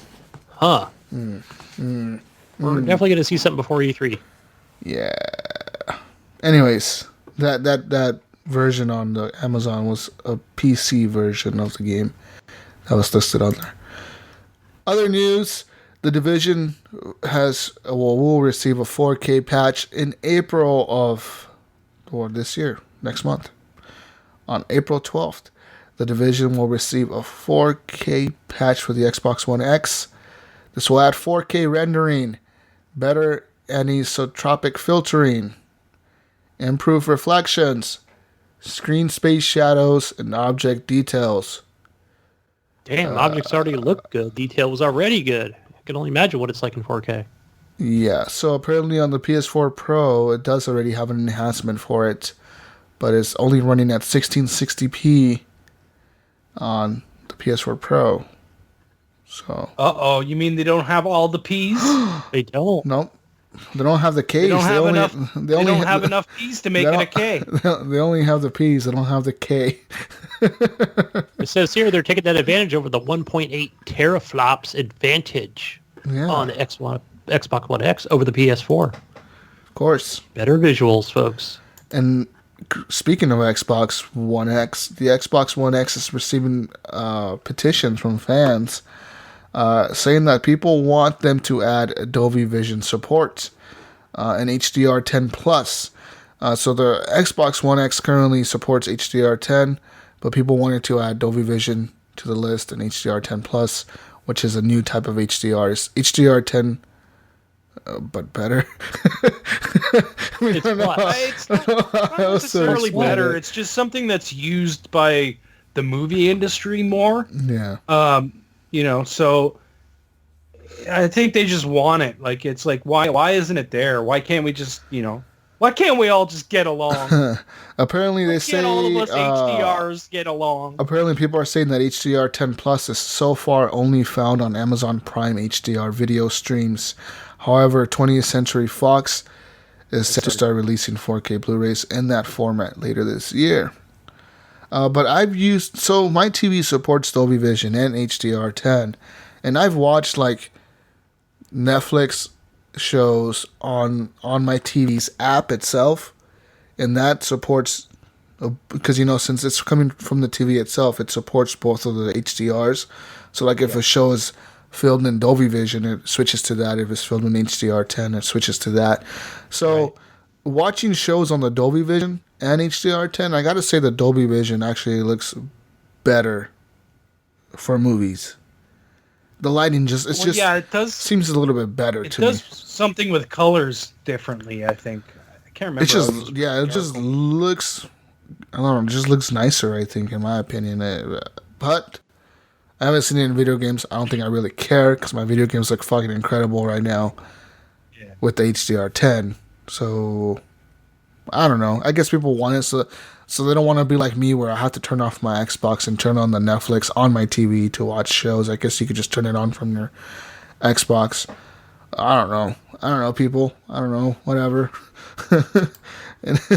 So we'll see if Microsoft adds that. That is cool, because I do see the Amazon app on my Xbox, and I do see the 4K content on there. Yeah. So it would be nice to see the HDR 10 Plus. HDR. And Mike Ybarra even said that he doesn't see a technical issue with adding Dolby I bet you anything that'll be like, in this fall's fucking dashboard update, HDR 10 Plus, super big update.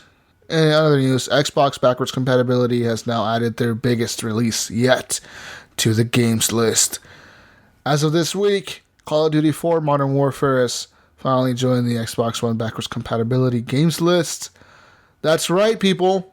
After so many years of people voting for it, it finally made the list. Activision finally said, okay, put it out for the Xbox One backwards compatible. Still no one will play it. Yeah. There'll be like 10 people playing it still. It's also on the sale for the Easter sale on the Xbox Live Store. If you go on there, you can buy it for like, I think $11 or something. Yeah. I mean, are you guys gonna be... Damn, good game, but I have no interest in playing Call of Duty 4. My question is, why do I need this when I already own the remastered version? Yeah, exactly, right? And it looks much better than the old version, so why do I need the old version? That looks probably like shit compared to the remastered version. You know what I mean? I just recently bought and played the remastered one, so it just doesn't. I don't know. It doesn't make sense. They should have released the Modern Warfare 2 backwards compatible, and that would have hyped more people up, I think. Yeah. But they don't want to do that before the remaster of 2 comes out. Right? They wanted to get squeeze $40 out of people, you know. Exactly. Well, I guess. This I'm reading here, Jesus, about Microsoft gearing up to make VR. More news here for Microsoft. So we all know Sony has their PSVR, and they've been kind of doing pretty good with that. They've supported it. They're trying to support it this year with 180 games coming to it. But it appears now that Microsoft could be gearing up to make a VR system for their console. There's a new job listing over at Microsoft Game Studios, looking for someone to handle a new VR project. 343 Industries wants to offer, in quotes, a new VR experience in the Halo universe. So it looks like Halo will be one of the first games to support VR if this listing is correct. It says here, quote, 343 Industries is looking for a creative director to join us in delivering an all-new VR experience in the Halo universe. Halo is known for its epic sci-fi worlds, its transmedia storytelling, and its heroic gameplay. VR brings the potential for a new level of immersion in our universe. And the listing also says, like, these are the bullet points it will say, help shape the creative vision and design for a VR experience in the Halo universe, and work closely with an external development partner and internal team leads to direct the tone and timbre of the project, with an eye towards compelling character development, innovative narrative progression, and engaging interactions and gameplay in VR. So it looks like, honestly, 343 is getting set to make a VR game for Halo. What's the thoughts here, guys? Yeah, I think that it would be separate from Halo 6. It would be more of an experience. Yeah, well, obviously, if they're barely hiring for this now, it's not going to come out next year or this year or anytime soon. It'll be on 2-3 years. At most 2. I would say it'd be out 2020. If anything, they're going to make, kind of like they actually have that mixed reality thing on Windows 10, I think they will make an experience, just a, maybe a separate Halo experience. Yeah, I was going to say, it's like, it's going to be like that AR experience that they've shown off to people before, where you're just walking down the hallway and through the ship and all that. They did that a couple years ago, right? Yeah, so they were real quiet about it last year. Yeah. You don't think they'll actually make a game in VR? No, I think they will, but I don't. It's not going to be a numbered Halo game. Right. I think there's no way Halo they can. 6 in VR. Well, they cannot make it. They can't make it a numbered Halo game because you will not be Master Chief. You'll be like Spartan 155678, whatever the fuck, give you a number. Yeah. And then maybe Master Chief will appear in there sometime here and there. Maybe you'll be like getting help from Master Chief once in a while. But you're just going to be like a regular soldier. Because Master Chief is super tall and he's super big. Yeah. And you're just like a normal soldier, little person guy. Yeah, you'll be definitely be like a grunt. I don't know, but I think it'll be cool. Like I think it'll just be bigger than they had it. I want to be able to fly the big ships and blow shit up. That's all I want, guys. I mean, I'm excited for this mixed reality thing. Just need to get that headset. Yeah, I'd like to see it. Or it might be like a thing like in a lot of games on the PSVR have games have VR experiences attached to them, just like a side thing, right? Like Star Wars Battlefront has that like VR experience that you can only play if you have the VR, or just shit like that. Maybe they'll do that with Halo. Like they'll release Halo 6 and then later on they'll release an update. Like we've added this like side mission that's like a VR thing. Go play it for free. Yeah, because there'll be a lot of just shovelware put into this thing, They have to. They need it because Sony has a bunch of it now, and they need to catch up to Sony if they're going to release VR headsets for the Xbox One. And that's a good way to do it. Just start releasing. Yeah, they got to go all in on this. Yeah. They can't just go half-ass it. And the last piece of news here, That's Jesus, big. are you disappointed? Are you disappointed that you bought a PS4 for this game? No. And now it's coming out on Xbox One? Not at all. Because I could play it on PS4 right now. know. No Man's Sky on the Xbox One has been confirmed by Hello Games. They released a new cover that shows the Xbox One logo on top of it. Big news, people. Big news. No Man's Sky coming to the Xbox One. The award-winning game from It will the be in PlayStation. 4K Ultra HD, HDR as well. It will be Xbox One X enhanced as well. But yeah, No Man's Sky. Also, once they announced the Xbox One X or Xbox One in general release, they've also said they come out with their next big update this summer. It will be available across all platforms, PC, PS4, and Xbox. I think the next update is called Next. That's what it's called. They named it Next, guys. It's called Next. That's what it's called. NEXT. That's their big update. It comes out this summer. They said it's their biggest update to date. It will add a lot of new things to the game, and it will be an important next step in the journey for No Man's Sky. There's no other details released for it. They released a little trailer for it. Could that mean they're finally adding co-op to the game? Maybe they'll add a multiplayer version to the game. Maybe you can actually find your friends. Why can't this game die, and does it need to die? No, it doesn't need to die. Why would it need to die? Why would it need to die, Gunny? Why do you want a game to die? Because it was so well received on the PlayStation. Was it? And I don't know, and it got all its negative reviews on Steam, and it was a big backlash, and people got reimbursed for it. I don't know, because I never played it. But playing the game, you know what? This makes me want to play the game right now. I just got a PC app. I'll wait for the Xbox version because I don't own this on PlayStation anymore. So I have a digital for my PS4, and like I said, I went back to it the other day. I was kind of confused in the beginning because I had to restart my game. I don't know why, but I did. So I want to play it, and I want to see because the people are saying that the game is kind of good now. Like they've actually done a bunch of fixes to the game that people, weren't expecting to happen back in the day. It's like Sea of Thieves, right? Kind of like Sea of Thieves, where like people are bashing it right now because it doesn't have enough content, etc.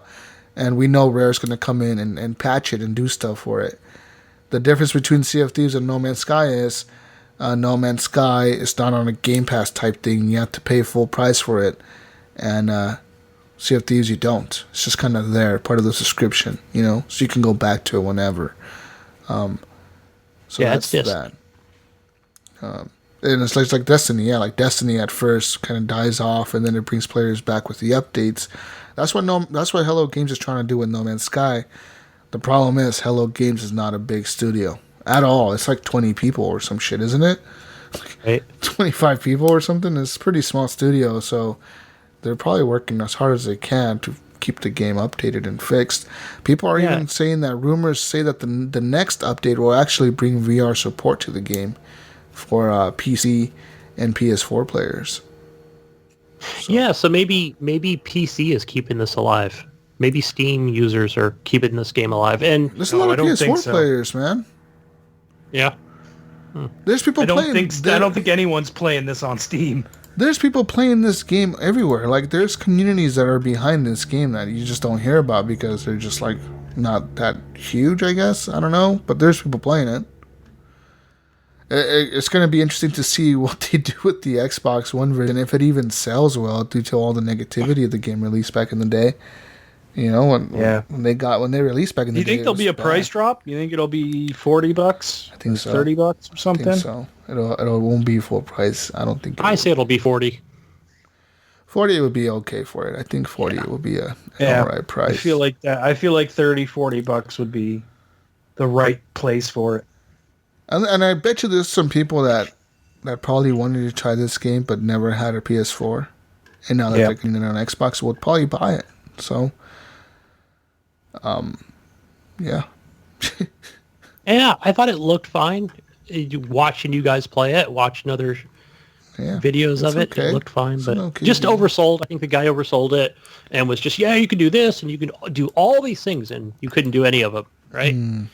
And hopefully they change the ending too, because remember that was a huge letdown for a lot of people. Where here's the ending, and you're like people already had it up on YouTube, and basically it was just nothing, you know.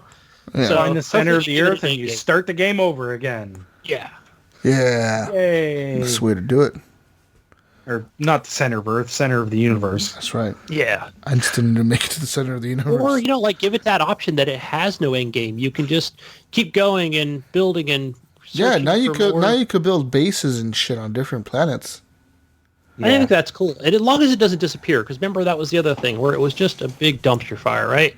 Oh, your shit disappears after 10 hours, you know? So it's like, well, what the fuck? If I can't progress through what I'm trying to accomplish and go back to that base, then what's the point?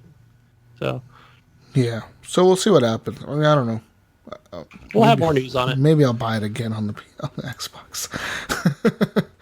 Oh, time to move on now to questions. Got any questions from the community on Discord, Facebook, Twitter, email, We have those. Xbox. We have those from Facebook and Discord. PSN?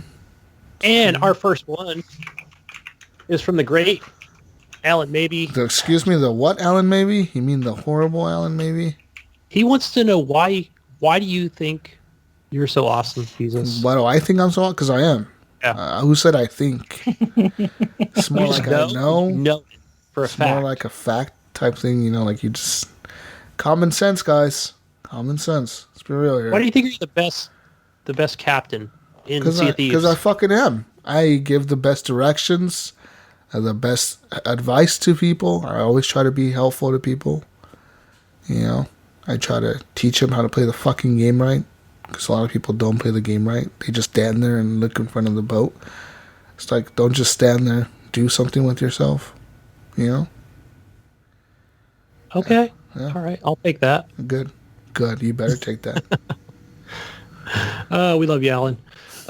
Andres Valdiri, he wants to know, why is Far Cry so awesome? It's a fucking good game. That's why. The game's incredible, man. It's just good. There's nothing wrong with that game. It's so hard to have Sea of Thieves and that game come out back to back in a week because I kind of want to just play Far Cry forever. I want to play them both at the same time, but I can't. And I did miss some of your Far Cry talk earlier, but I did want to say what makes it so great is getting in and just... I like games like Just Cause 2 and 3. I love just wreaking havoc and blowing things up and shooting people and I'll come into an area where, like I talked about earlier, some fucking tweaker will just come flying out of the woods and try and kill me, and that shit is just awesome. What I love is setting shit on unloading fire. on them. I just grab the Molotov and throw it into the forest and watch the whole forest burn. Yeah, like they introduced that back in I think 3 or 4 Yeah, those with fire the pot technology. beats. Remember that? We're like, oh shit, I'm on fire. What I don't get is what's the weed for? You can craft weed and alcohol. What does that do? You can get drunk. I know that. Well, yeah, you can craft the alcohol and drink it, but all it does is make you that's it. So it doesn't make you drunk. I have no idea. I haven't gotten into much of that. You yet. can craft the weed as well. I've crafted weed, but I don't know. Should I smoke it? What do I do here? Do I consume it? And what if I consume the weed and then the alcohol? Am I gonna be super high and drunk? What's going on, guys? Maybe I don't like know. some brownies. I don't know. Jonathan must have. But you can make the weed and the alcohol, and you can smoke it and drink it, and I wonder if it'll give you a health boost. Maybe you feel invincible when you fight people with that. I don't know. Maybe you won't be able to shoot right, but be And it's interesting cool to when see.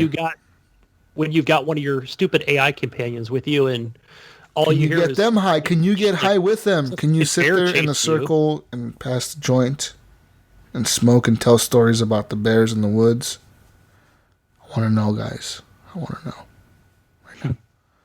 know. Have you gone Do fishing? you guys like shooting? Do you guys like the shooting in Far Cry? I love it. Fuck yeah. I think it's fine. The I didn't have an shooting is issue good. with it at all. I did. I had a major issue with it. Ooh. I felt like I couldn't hit a fucking thing. Whoa, I was using a sniper rifle, and I could not fucking hit a thing. You And then I went into hold the breath? options menu, and I realized the setting was set to an off-centered. I heard about this. Yeah, your reticle was off-centered, so you could change it to centered. And once I changed it to centered, it was fine for me. But I had a What? lot of issues. What? like, It's at all first. centered by default, so that means I've been playing it Yeah. wrong the whole time? Well, no, I mean maybe you're comfortable with it being I got off-centered. headshots all the time now. Maybe I Yeah. got used to it. I don't know. Yeah, maybe. It just Yeah, I drove think me I nuts got at used to it first, right so away. I switched it, and then it was fine. That's so weird. I never even knew that. Like, what the fuck? I've gone fishing. Have you gone fishing, guys? Do you like the fishing in the game? No, I haven't been fishing You haven't yet. been fishing.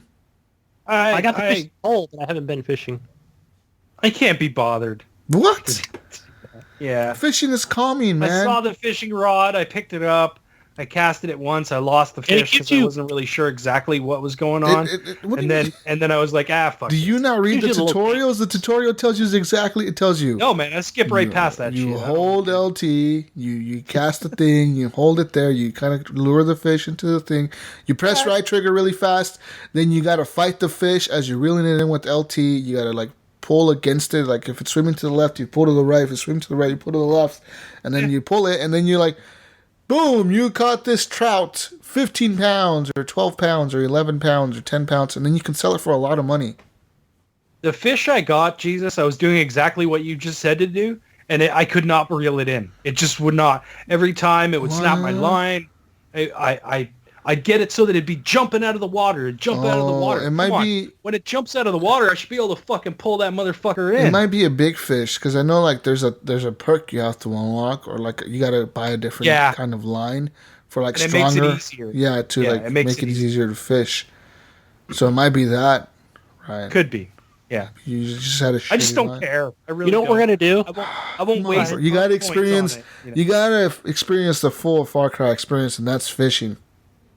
Fuck. Yeah, You gotta We have gotta jump into Boomer out Minecraft, there. Ryan. You gotta Me and take. you. You We're gotta gonna go craft fishing. your weed and your beer. Boomer is my bro. He's my And get buddy. Boomer I go with and you. I pet him all the time. You get with Boomer is my Boomer. buddy. You drive your pickup truck out to the forest. You go to the creek. You get in your little boat. Crick. You smoke your weed. You drink your beers. You take Boomer on the boat. You go out to the middle of the river and you cast your line. Where's my moonshine? You sit there all high and wait for the planes to come Hey. and attack you. Hey, you're not supposed to drink and drive a Who boat. cares? You're a cop. You're a cop. Who cares? No That one. makes it worse. No one arrests the cops. We know this. No one ever arrests cops. So No it's wonder the okay. cult's coming after you.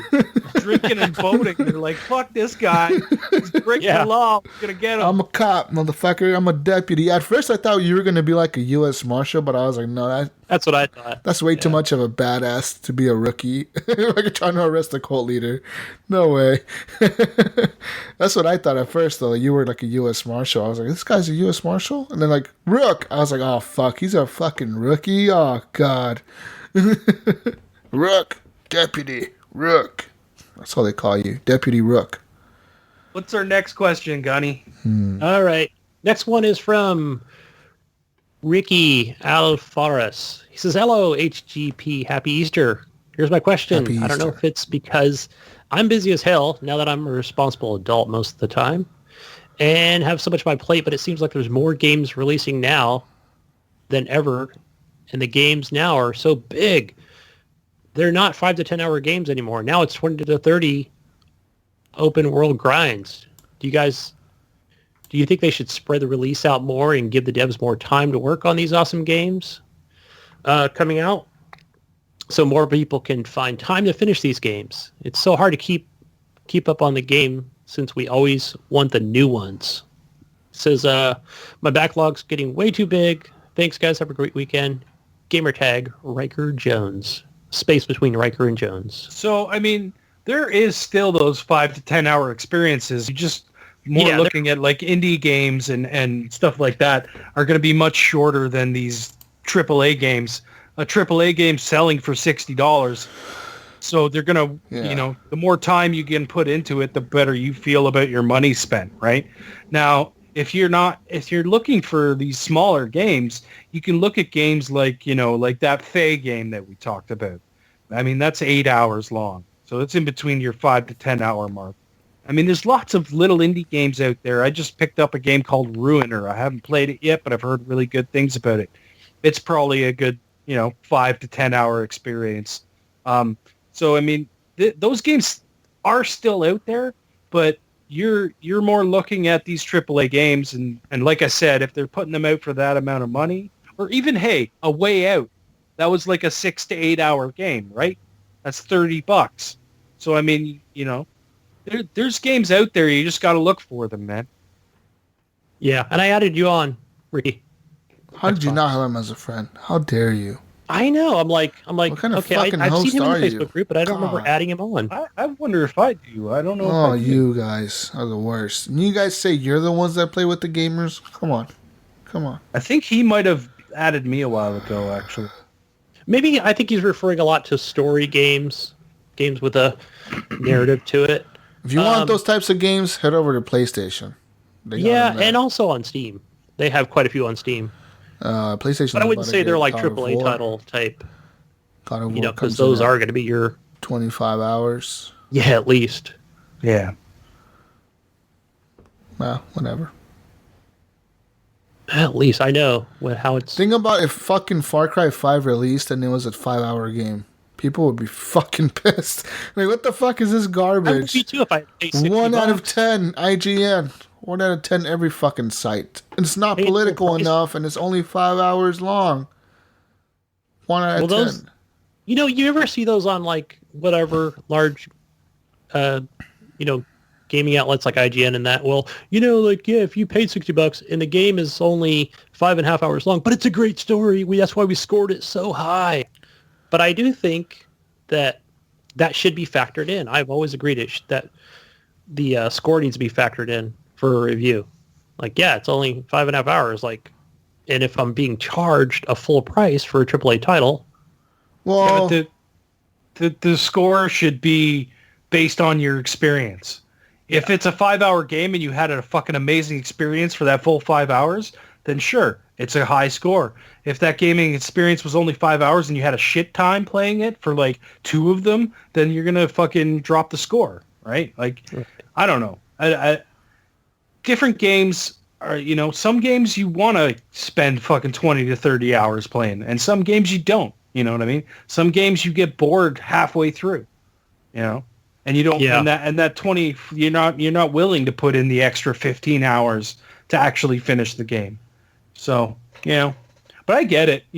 Time is money, right? Like, yeah, money is. And time. I do have Riker Jones. I do have him on my list. I forgot.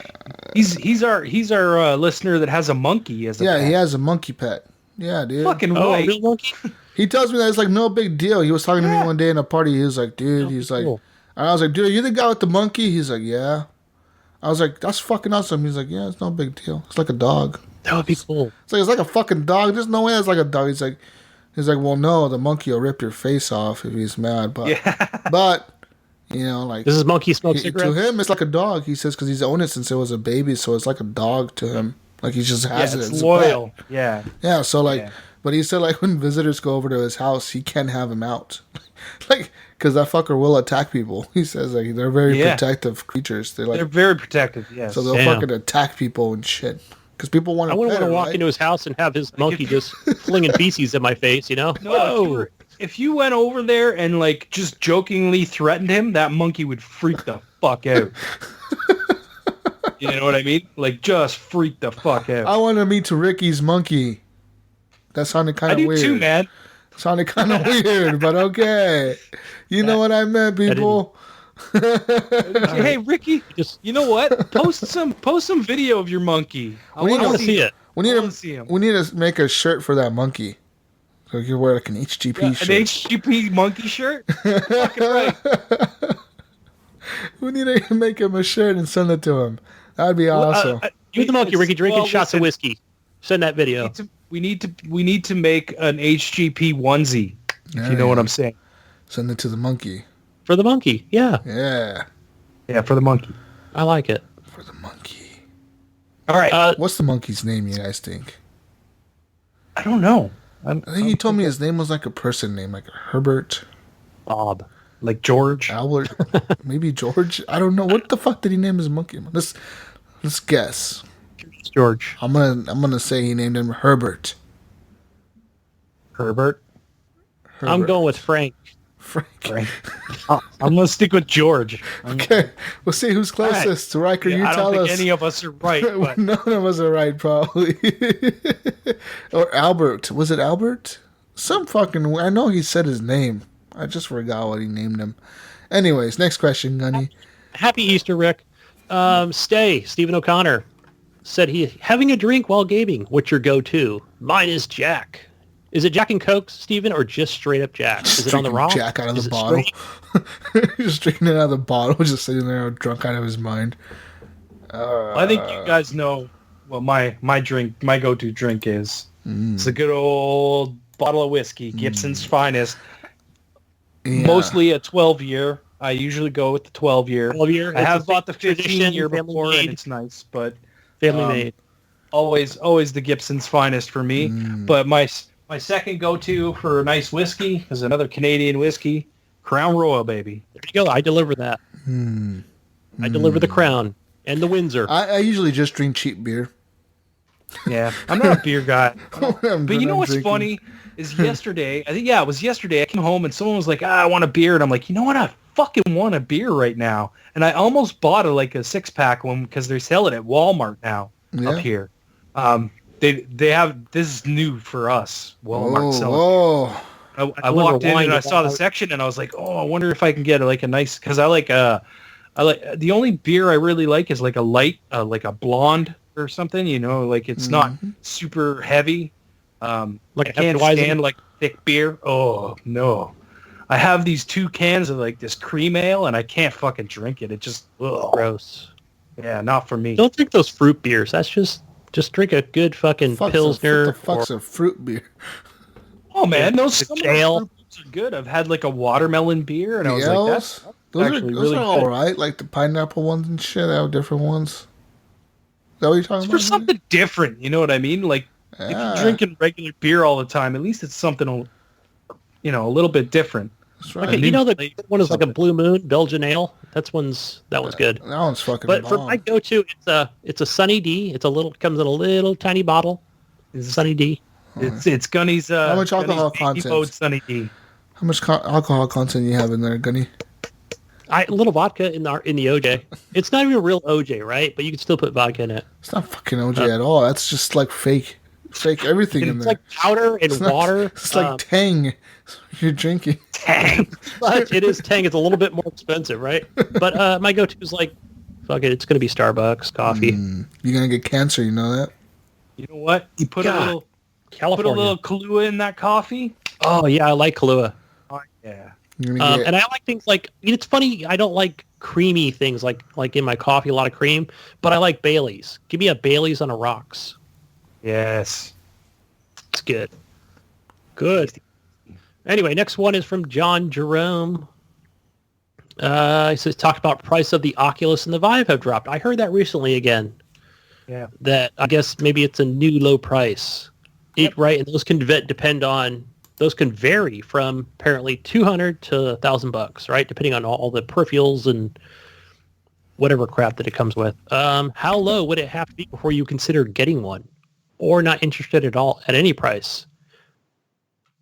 For me, I talked about when I first got my gaming PC, I'm like, oh yeah, I'm gonna get me a fucking Vive and an Oculus, but now it's like, well, maybe I haven't seen anything interesting. The only thing I've seen interesting is the Sony PlayStation. It may be because of this podcast, and I've heard of all the experiences from Jonathan, from Jesus, from other podcasts. But really, the only thing I've heard of from the PC is it's I don't even have it hooked up. There's so many wires, and really there's not a lot of, great games. I do see games come out for it on Steam, which are just, again, more experiences. So I would want to get an all-in-one. It would be for that PS4. Or maybe when Xbox comes out with one, I'd be interested in that. So I think, with planning, I think if it was hey, it's going to be $2.99 or $3.99, and it comes out in November. Hell, I can plan for that, And what is it going to come with? Like, what are the games? What are those experiences? That'd be something, I would be interested in, and I can save for that said device. Well, up here in Canada, I'm looking at the new Vive VR system. Full immersive first-person experience. Features VR Steam tracking, or Steam VR tracking. It's $500 still, $499. So that's still not cheap enough for me, and I'm still not interested. I mean, if it comes to Xbox and they have like a model that's like $250, that's when I might look into it. And that's just the regular Vive. I'm going over now. Let's see what this Vive Pro is. Holy fuck, $800. Vive Pro, and it's HMD only. Yeah. So it's got enhanced optics, optimized ergonomics, and high-res soundstage. $799. Damn. Yeah, it's a little too much. Yeah. I mean, I cannot. 250 is max for me to even think about getting into VR. And I mean, that's just me, especially right now. I mean, I have things going on where my financial situation is not going to allow me to do something like that at the moment. So I'm probably not going to jump into VR anytime soon. Yeah. Jesus he's already on that, but would he want to get one for the PC? I'll never get the PC one because I'll never get a gaming PC. Well, you don't have a gaming PC, so it doesn't even make any sense for you to. Yeah. Yeah, but what if one came out like Oculus said, "Oh, we're gonna get out VR? On." Yeah. It depends how cheap it is and how good it is, and what it's. What if they said? What if they said, "Hey, the Oculus VR now works with Xbox One"? Would you buy one? That's what I was. Depends thinking. Yeah. how cheap it is. What's your price? What price would make you buy it? What price would make me definitely buy it? $150. $150? $150 because $200 seems too much for a peripheral. $300 seems way too much. $400 is ridiculous. Knowing Xbox, they're gonna price it lower than Sony. I think if they come out with this VR third-party bullshit, I think it's gonna be anywhere. We're gonna see any prices from the $150 to like the $300 mark, and like depending on the one you get, it's the type of things that like how comfortable it is or whatever the fuck or the battery life may be longer on the more expensive ones. Something's going to be different, or maybe the cheaper ones are wired, the more expensive ones are wireless. I don't know. The other thing would be because you got to know. Oh, this one. Want to buy this one for the X? The this Xbox. Is the one you want to buy.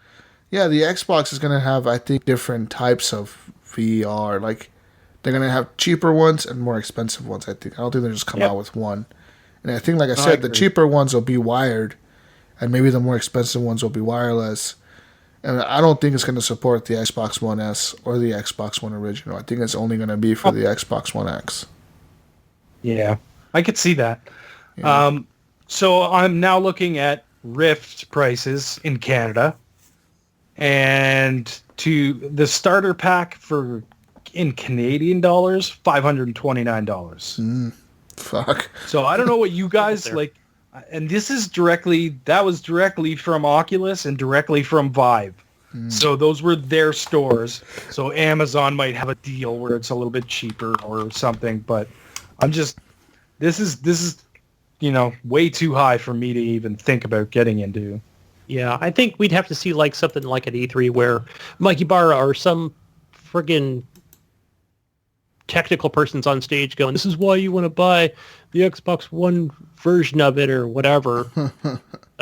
Or even at, like some CES or whatever saying, "You need to buy the Oculus for this game's coming out." I'm looking at the Rift Anniversary Edition. They're going to have a $50 off. It's $399 right now. Yep, $399 US. I just switched over to the US to see what the price was. Yeah.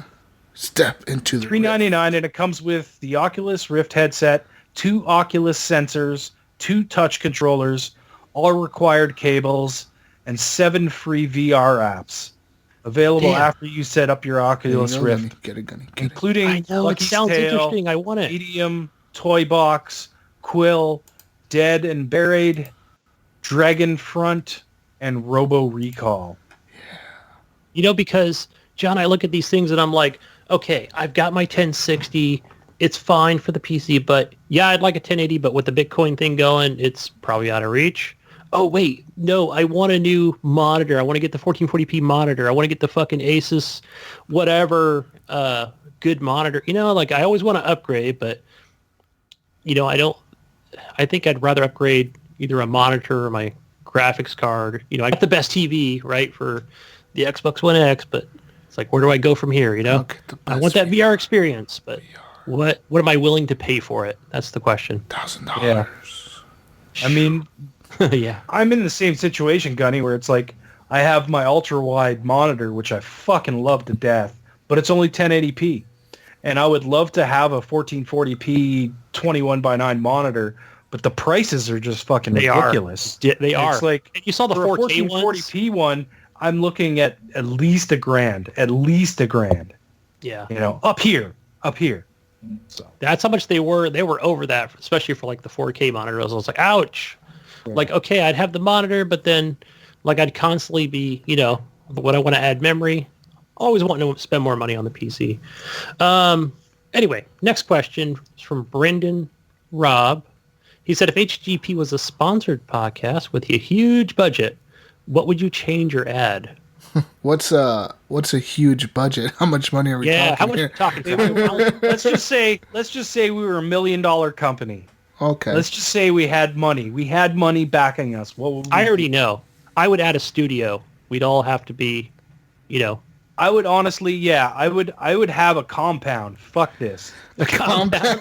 Us living on this compound, okay? Father Ryan is going to have a be a Far compound. Cry 5 call. The Horrible Gamers fucking yeah, it's make sure you know we gotta tell everybody, you know, yes. You gotta say Yes, you must say yes. Join the yes movement. to HCP.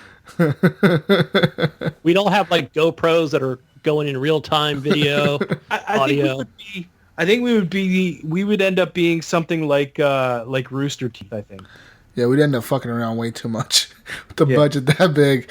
No Doing joke. I would. shit. Yeah, We'd have to definitely. make a separate podcast, and we'd have other people doing the podcast for games. It'd you be know? definitely something that would be fucking incredible. We would change a lot of the show. We would obviously get a legit office and have like an in-studio to be able to be in person and talk there, and just I don't know. We'd all live near each other, Definitely. so it'd be easier for us to get around and like talk to each other and And we whatnot. provide a lot more content for the listeners. A lot of content. Because think about it, we wouldn't be working jobs. We would be working the fucking podcast full time. Yeah, it would be full-time podcasting, streaming, and Bullshitting. you know, and creating Incredible. things. I would Getting first drunk, thing I would do, creating. and this is something that I've always wanted to do with the show, but I don't have the skill set to do it myself. Was I would get an animator because I want someone to animate the stupid shit that we do, the clips that I pull. Like I want someone to animate some of that stupid shit, and have it. You know, kind of like Rooster Teeth does with Rooster Teeth Animated Adventures, if you've ever seen that. It's they take clips from the podcast, like stories that are told on the podcast, and this one guy, he animates it. And like just with stick figures and shit. But he has like these specific stick figures for each of the people on the podcast, and they're fucking hilarious. So that was number one. That's what I would do. I would get somebody that would animate. And number two was I would start a game development studio that was specific to Horrible Gamers, and they would first create the brawler game that I came up with in my head that is us as characters meeting up with each other to save the world. But the thing is the characters, I start in Toronto, Jesus starts in Portland, Gunny starts in California, and we all got to meet somewhere. So you can play as either Gunny, Jesus, or myself, and you play their part to get to that person. And then once you finish that, you can go back and play as the other characters. And once you join all three characters together, I don't know. You saved the world. I haven't gotten that far yet. It'd be a good ending. We don't know. But Something happens. But it's like a brawler like Scott Pilgrim Saves the World. Oh, yeah. Remember that game? Death Road to It's like Canada something type. like that. You know what I mean? Okay. Like a 2D kind of fucking side-scrolling I like brawler your ideas. All we need now I was is thinking a of a game huge where- budget, guys. I was thinking of a game where me and Jesus go play Death Road to Canada. We have to come rescue you from there. From the And we bring you back over here off the wall. No, we're all coming to meet up in Canada, and we have to figure out a way to smuggle Jesus There in you because go. he's not allowed to cross. Yeah, figure out a way to get me into Canada, guys. Oh, man. See, we'd have a movie. Underground We'd make a Railroad, big budget Jesus. movie. We've done it before. Underground Railroad to Canada. I'll swim across the river, guys. Oh, shit. But that's what we would change. We would change a lot of the show wouldn't be the same. I mean, we would have the show that's the same, but there would be a lot of extra content is what I meant to say. Like, that's, yeah. Exactly. All we need is the budget, guys. So, Brandon, Rob, And if we you have- ever win the lottery, just, like, hit us up, man. You know? Hit us up. We want to invest. Write us a check. An investor? Yeah. Be an investor in the show. I mean, those are just a few things that I think would be fun to do. You know, I think we would probably end up doing a lot more of our spotlight shows. Sorry, guys, that those have kind of fallen to the wayside. We need people to talk to. We've been really busy, and we just haven't had people that could get on at the right times to actually, you know, record some shows. But we got some plans, and you know, there's some things that we're thinking about doing that we're going to try and get into. So we'll there'll be more coming, man, for sure. Perfect. Absolutely. And it wouldn't be question sections without a question from Brian Tulp Jr. And he wants to know, what is the best prize you've ever won from a contest? Didn't he just like win a cake or something? He won Like, a fucking oh my cake. God, it's a good chocolate cake. He wins something like every day. I swear to God, the guy has a golden horseshoe up his ass. He wins fucking tickets to concerts, Yeah, to he was at a fucking concert sporting Friday night. events, to fucking.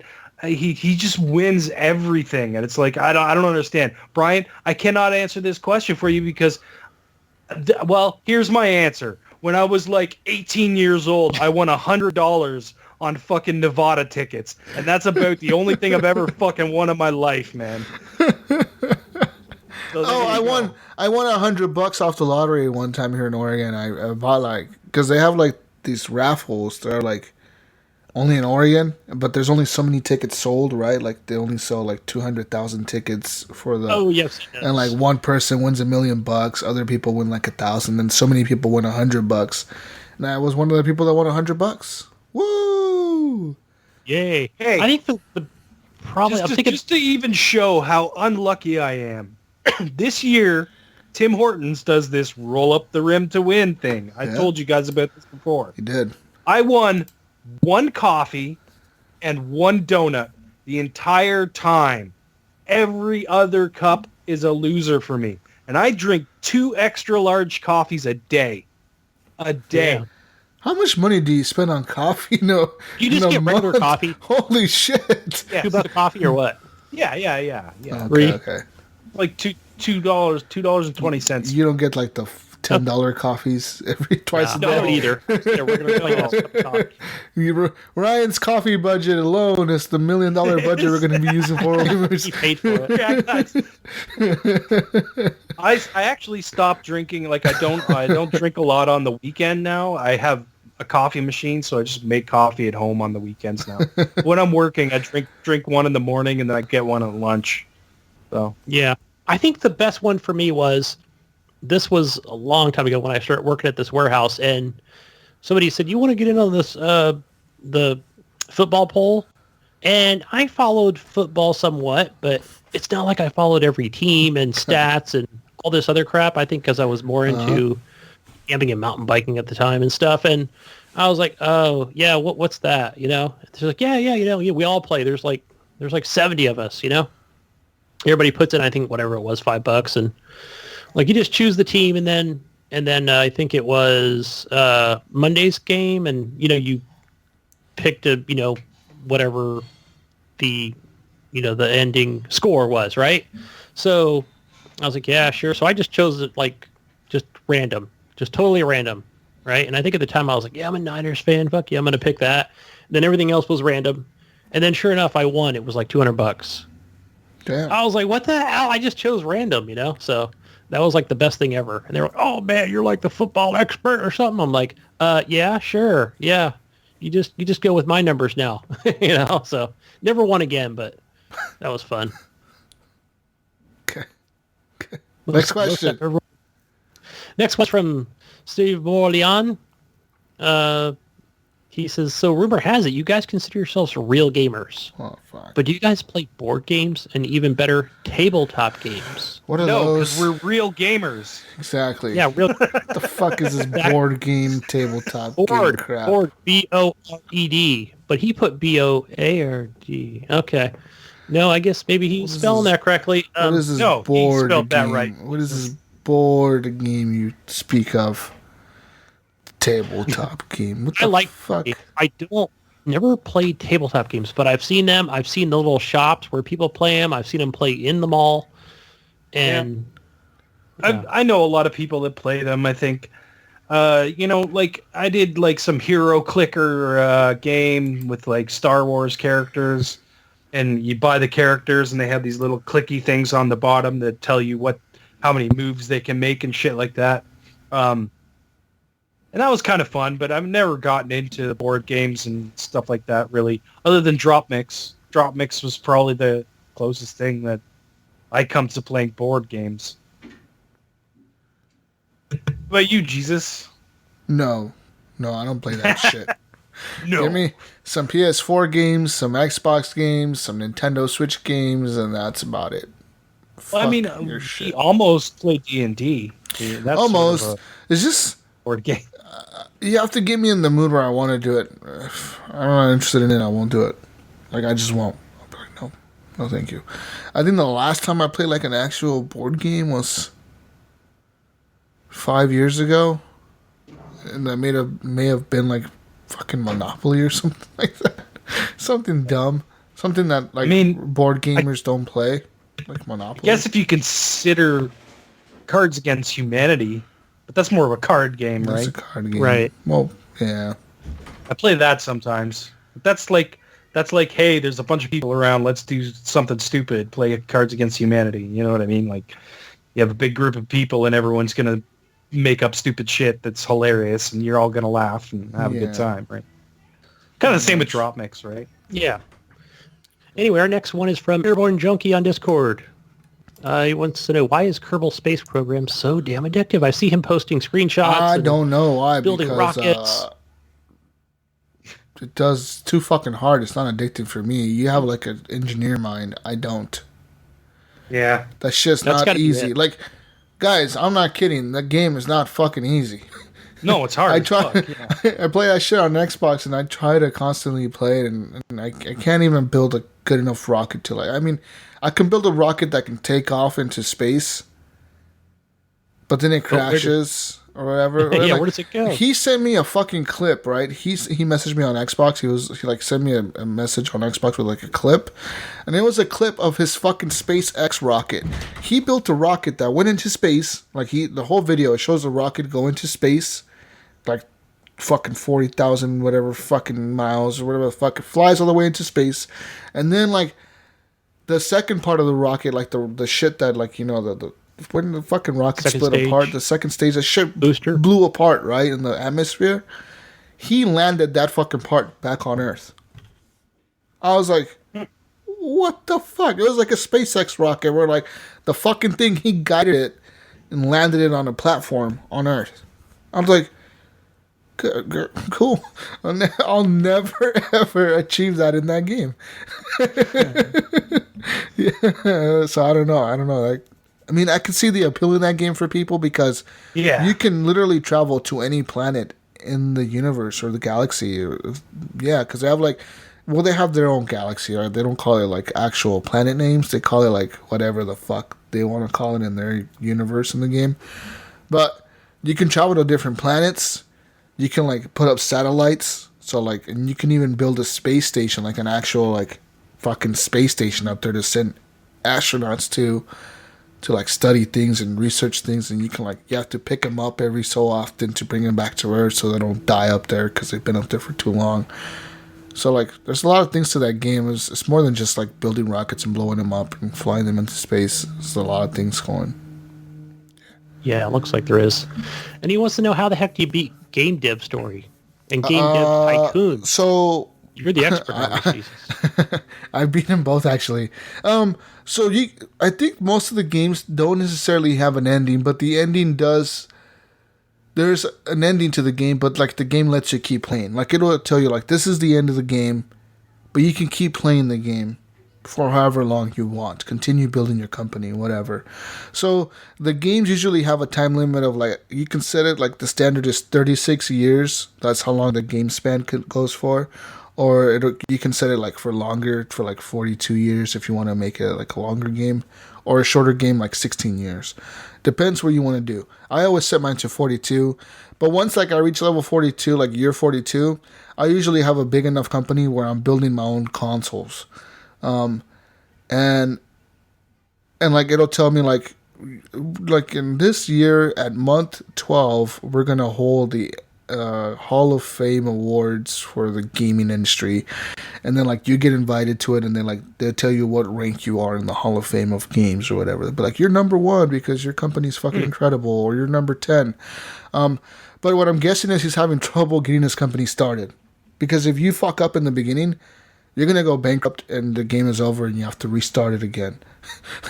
So that's what It's more of a learning process, right? Just you got to learn from all those mistakes you made in the first place. Pretty much. You got to learn like what games to make and what games not to make, what platforms to develop for, when to like stop developing for a platform, because like you could be making a game for like a certain console, and like in the middle of that game, if you're making a large game, it usually takes a year to make, almost a year, like 9 months to make a large game. And you have to like manage your employees so they don't get tired and like overworked, and like then the game doesn't turn out to be as good. So you have to constantly be switching the sound director, and like put this person on graphics because their design is really high, but this person's technology is really high, so you're gonna put them on the AI. And like maybe your game is an RPG game, but you don't need to have like certain elements in the game, so you have to like cut out certain elements of the game because your budget, maybe you don't have enough budget to make that in the game. So a lot of things you got to manage in the game to make a game. But you have to learn how to like, like if I'm making a game for 9 months and all of a sudden I'm in month 6 of my game, I'm halfway through development, and I get an announcement that says the console you're making the game for will be out of sale in the next 3 months. So that means I got to either just push out the game as fast as I can, try to hopefully make the deadline, or I have to take my losses and cancel the project right there. Like sometimes that'll happen where you have to just cancel the project because the game is not going to release on time, and you're just going to waste more money than you've already wasted on it already. You don't make that money back. The money that you already put into the game is gone. So you have to right away make a whole new game, and maybe you'll make a smaller game to make it faster, because a small game only takes like a month or two. Maybe you'll turn around and put your team on a small game really quick to make a small game to make it come out fast and try to make some money back so your company doesn't go broke. But if you're in the middle of a game development and your company goes broke, say you're making a big game and you think it's going to be a hit. You're making like an RPG that's a mature game that's coming out for the PS2, the Xbox, and like a PC. And you're making this game and you're in development and you have all the right things and you're like, oh fuck, this is coming out perfect. All these points, like, because there's like design points and tech points that go up. There's like little counters, like how much design you put into the game and how much tech you put into it. And you're just coming out good. And if you go broke, the bank will usually lend you money. They'll be like, hey, we'll lend you $1 million if you pay us back $1.5 million after your game releases. So like a month after your game is out, the bank will come back and they'll be like, we're here to take the money. So they take the money out. And if you're broke again, they'll give you another loan if you're already making another game. But if you're not working on another game, the game just says you're bankrupt. You can't make it. But if you're working on another game, they'll be like, okay, we see you're broke again, but we see you're working on a new game.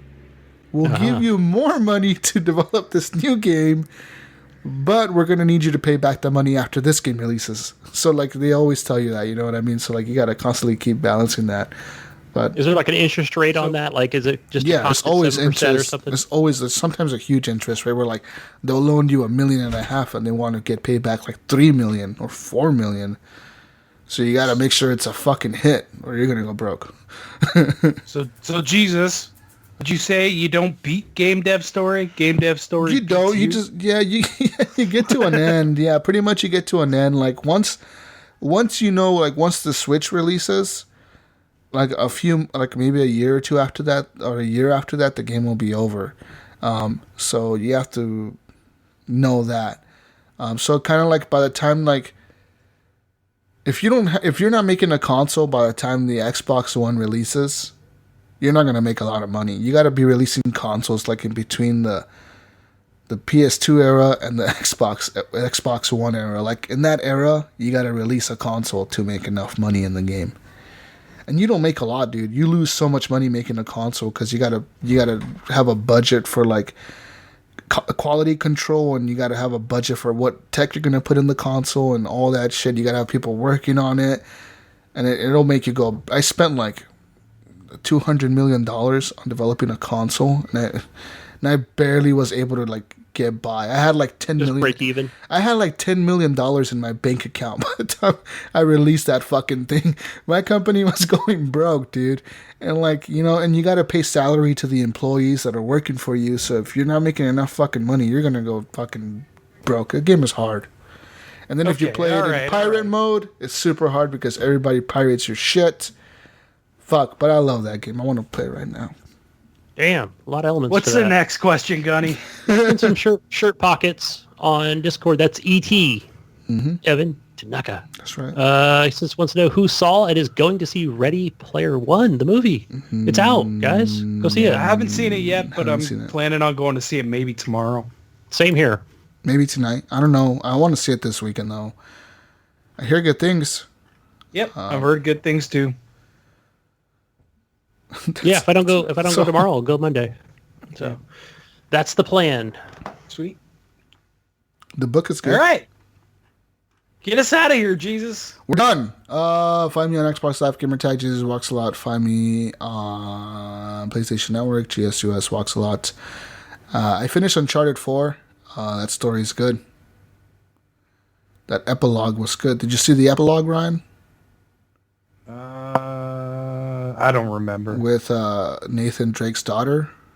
Yes. Yeah. That was super cool. I thought that was neat. Like a little ending there. I was like, oh, wow. I wasn't expecting this.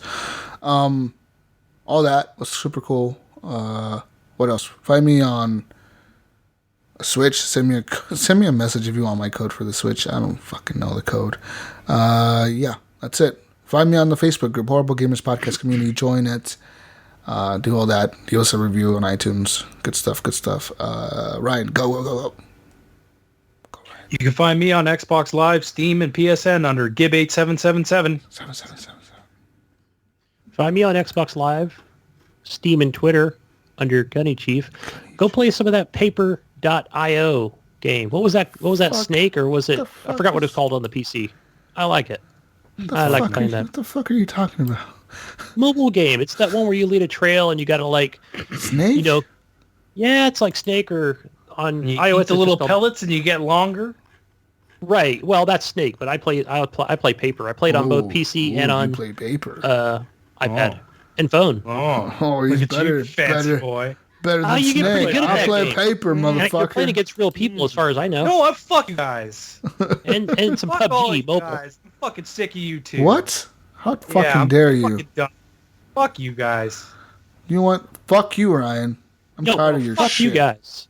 Well, fuck you, Tired Gunny. of you fucking Gunny. You know what? This show's over. I'm fucking done with this show. We're not doing this anymore. You want to fucking play Paper with me? That's fine. You know, Don't I don't need you guys. I don't fucking need you guys. I'll fucking do this by myself. Fuck you play with this. real players. Fuck you, Gunny. You're not a real player. All you do is play your fucking Paper.io bullshit. You play your fucking Paper.io. Stupid ass fucking game. Fuck you guys. I'm out of here. Fuck Jesus, this. You never fucking join me when I ask I you don't to care, because you're fucking Canadian. Who cares a shit? What are we even doing here? I don't know. I'm done. All right, that's I'm it. done. Fuck off. You're See you done. later. Bye. Fucking Skypeless too. We're fucking done. blocking you. Fuck you. Fuck you guys. You're banned. So, The show's over. I'm done with you guys. Bye. No, I'm really done. Really done with you. Bye. Yeah. Bye. Finished. Fuck this. Fuck off. Delete. Hang up, Hashtag uninstall, motherfucker. Hang up. Fucking asshole. No, I'm fucking hanging up on you. Don't fucking. You can hang up if you want, but fucking done. I'm done. Fuck you guys. Bye. Turn it down. Turn it up. Turn it around. Say my name. Say my name.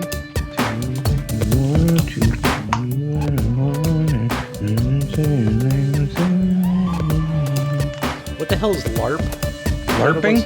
Huh? LARPing is when you dress up and like act something out. It's fine. It's fine. Okay. Jacket will work. Okay. Don't show your tits to everybody. Okay, lady. Yeah.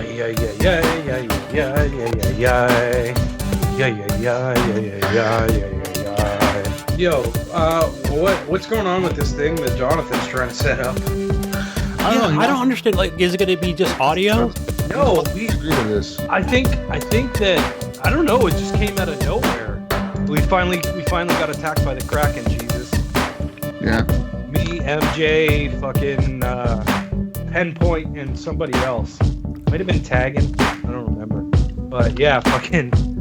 We had one chest on board, and the Kraken attacked us. I saw that picture with, I think it was MJ. Now I'm looking at that picture that he's showing. It looks like he's up high. Is he on an island? No, the Kraken had him. Oh, that's because I'm like, why is he up so high from the ship? Yeah, Kraken had him, and he was staring down at the ship. Yeah. It picks you up, dude. Damn. Picks you up and fucking throws you. You gotta keep hitting it with your sword, and then eventually it'll toss you like way, way far away. It did that to me. It picked me up 4 times in a row. It would let me go because I would hit it with my sword, and then I would swim back to the ship. I got onto the ship to get more bananas, and as I was on the bottom deck, it grabbed me again. I was like, what the fuck? We had it beat, and then 2 of the arms, one came out of the front and one came out of the back, and we couldn't hit it with cannons. So we were trying to turn the ship, and then all of a sudden it was fucking wrapped around us. Like, all right, I guess we lose our one chest. Then you leave, motherfucker. You leave. Me and Gunny got this, right, Gunny? Just get up and walk away. Oh, I'll fucking leave, brother.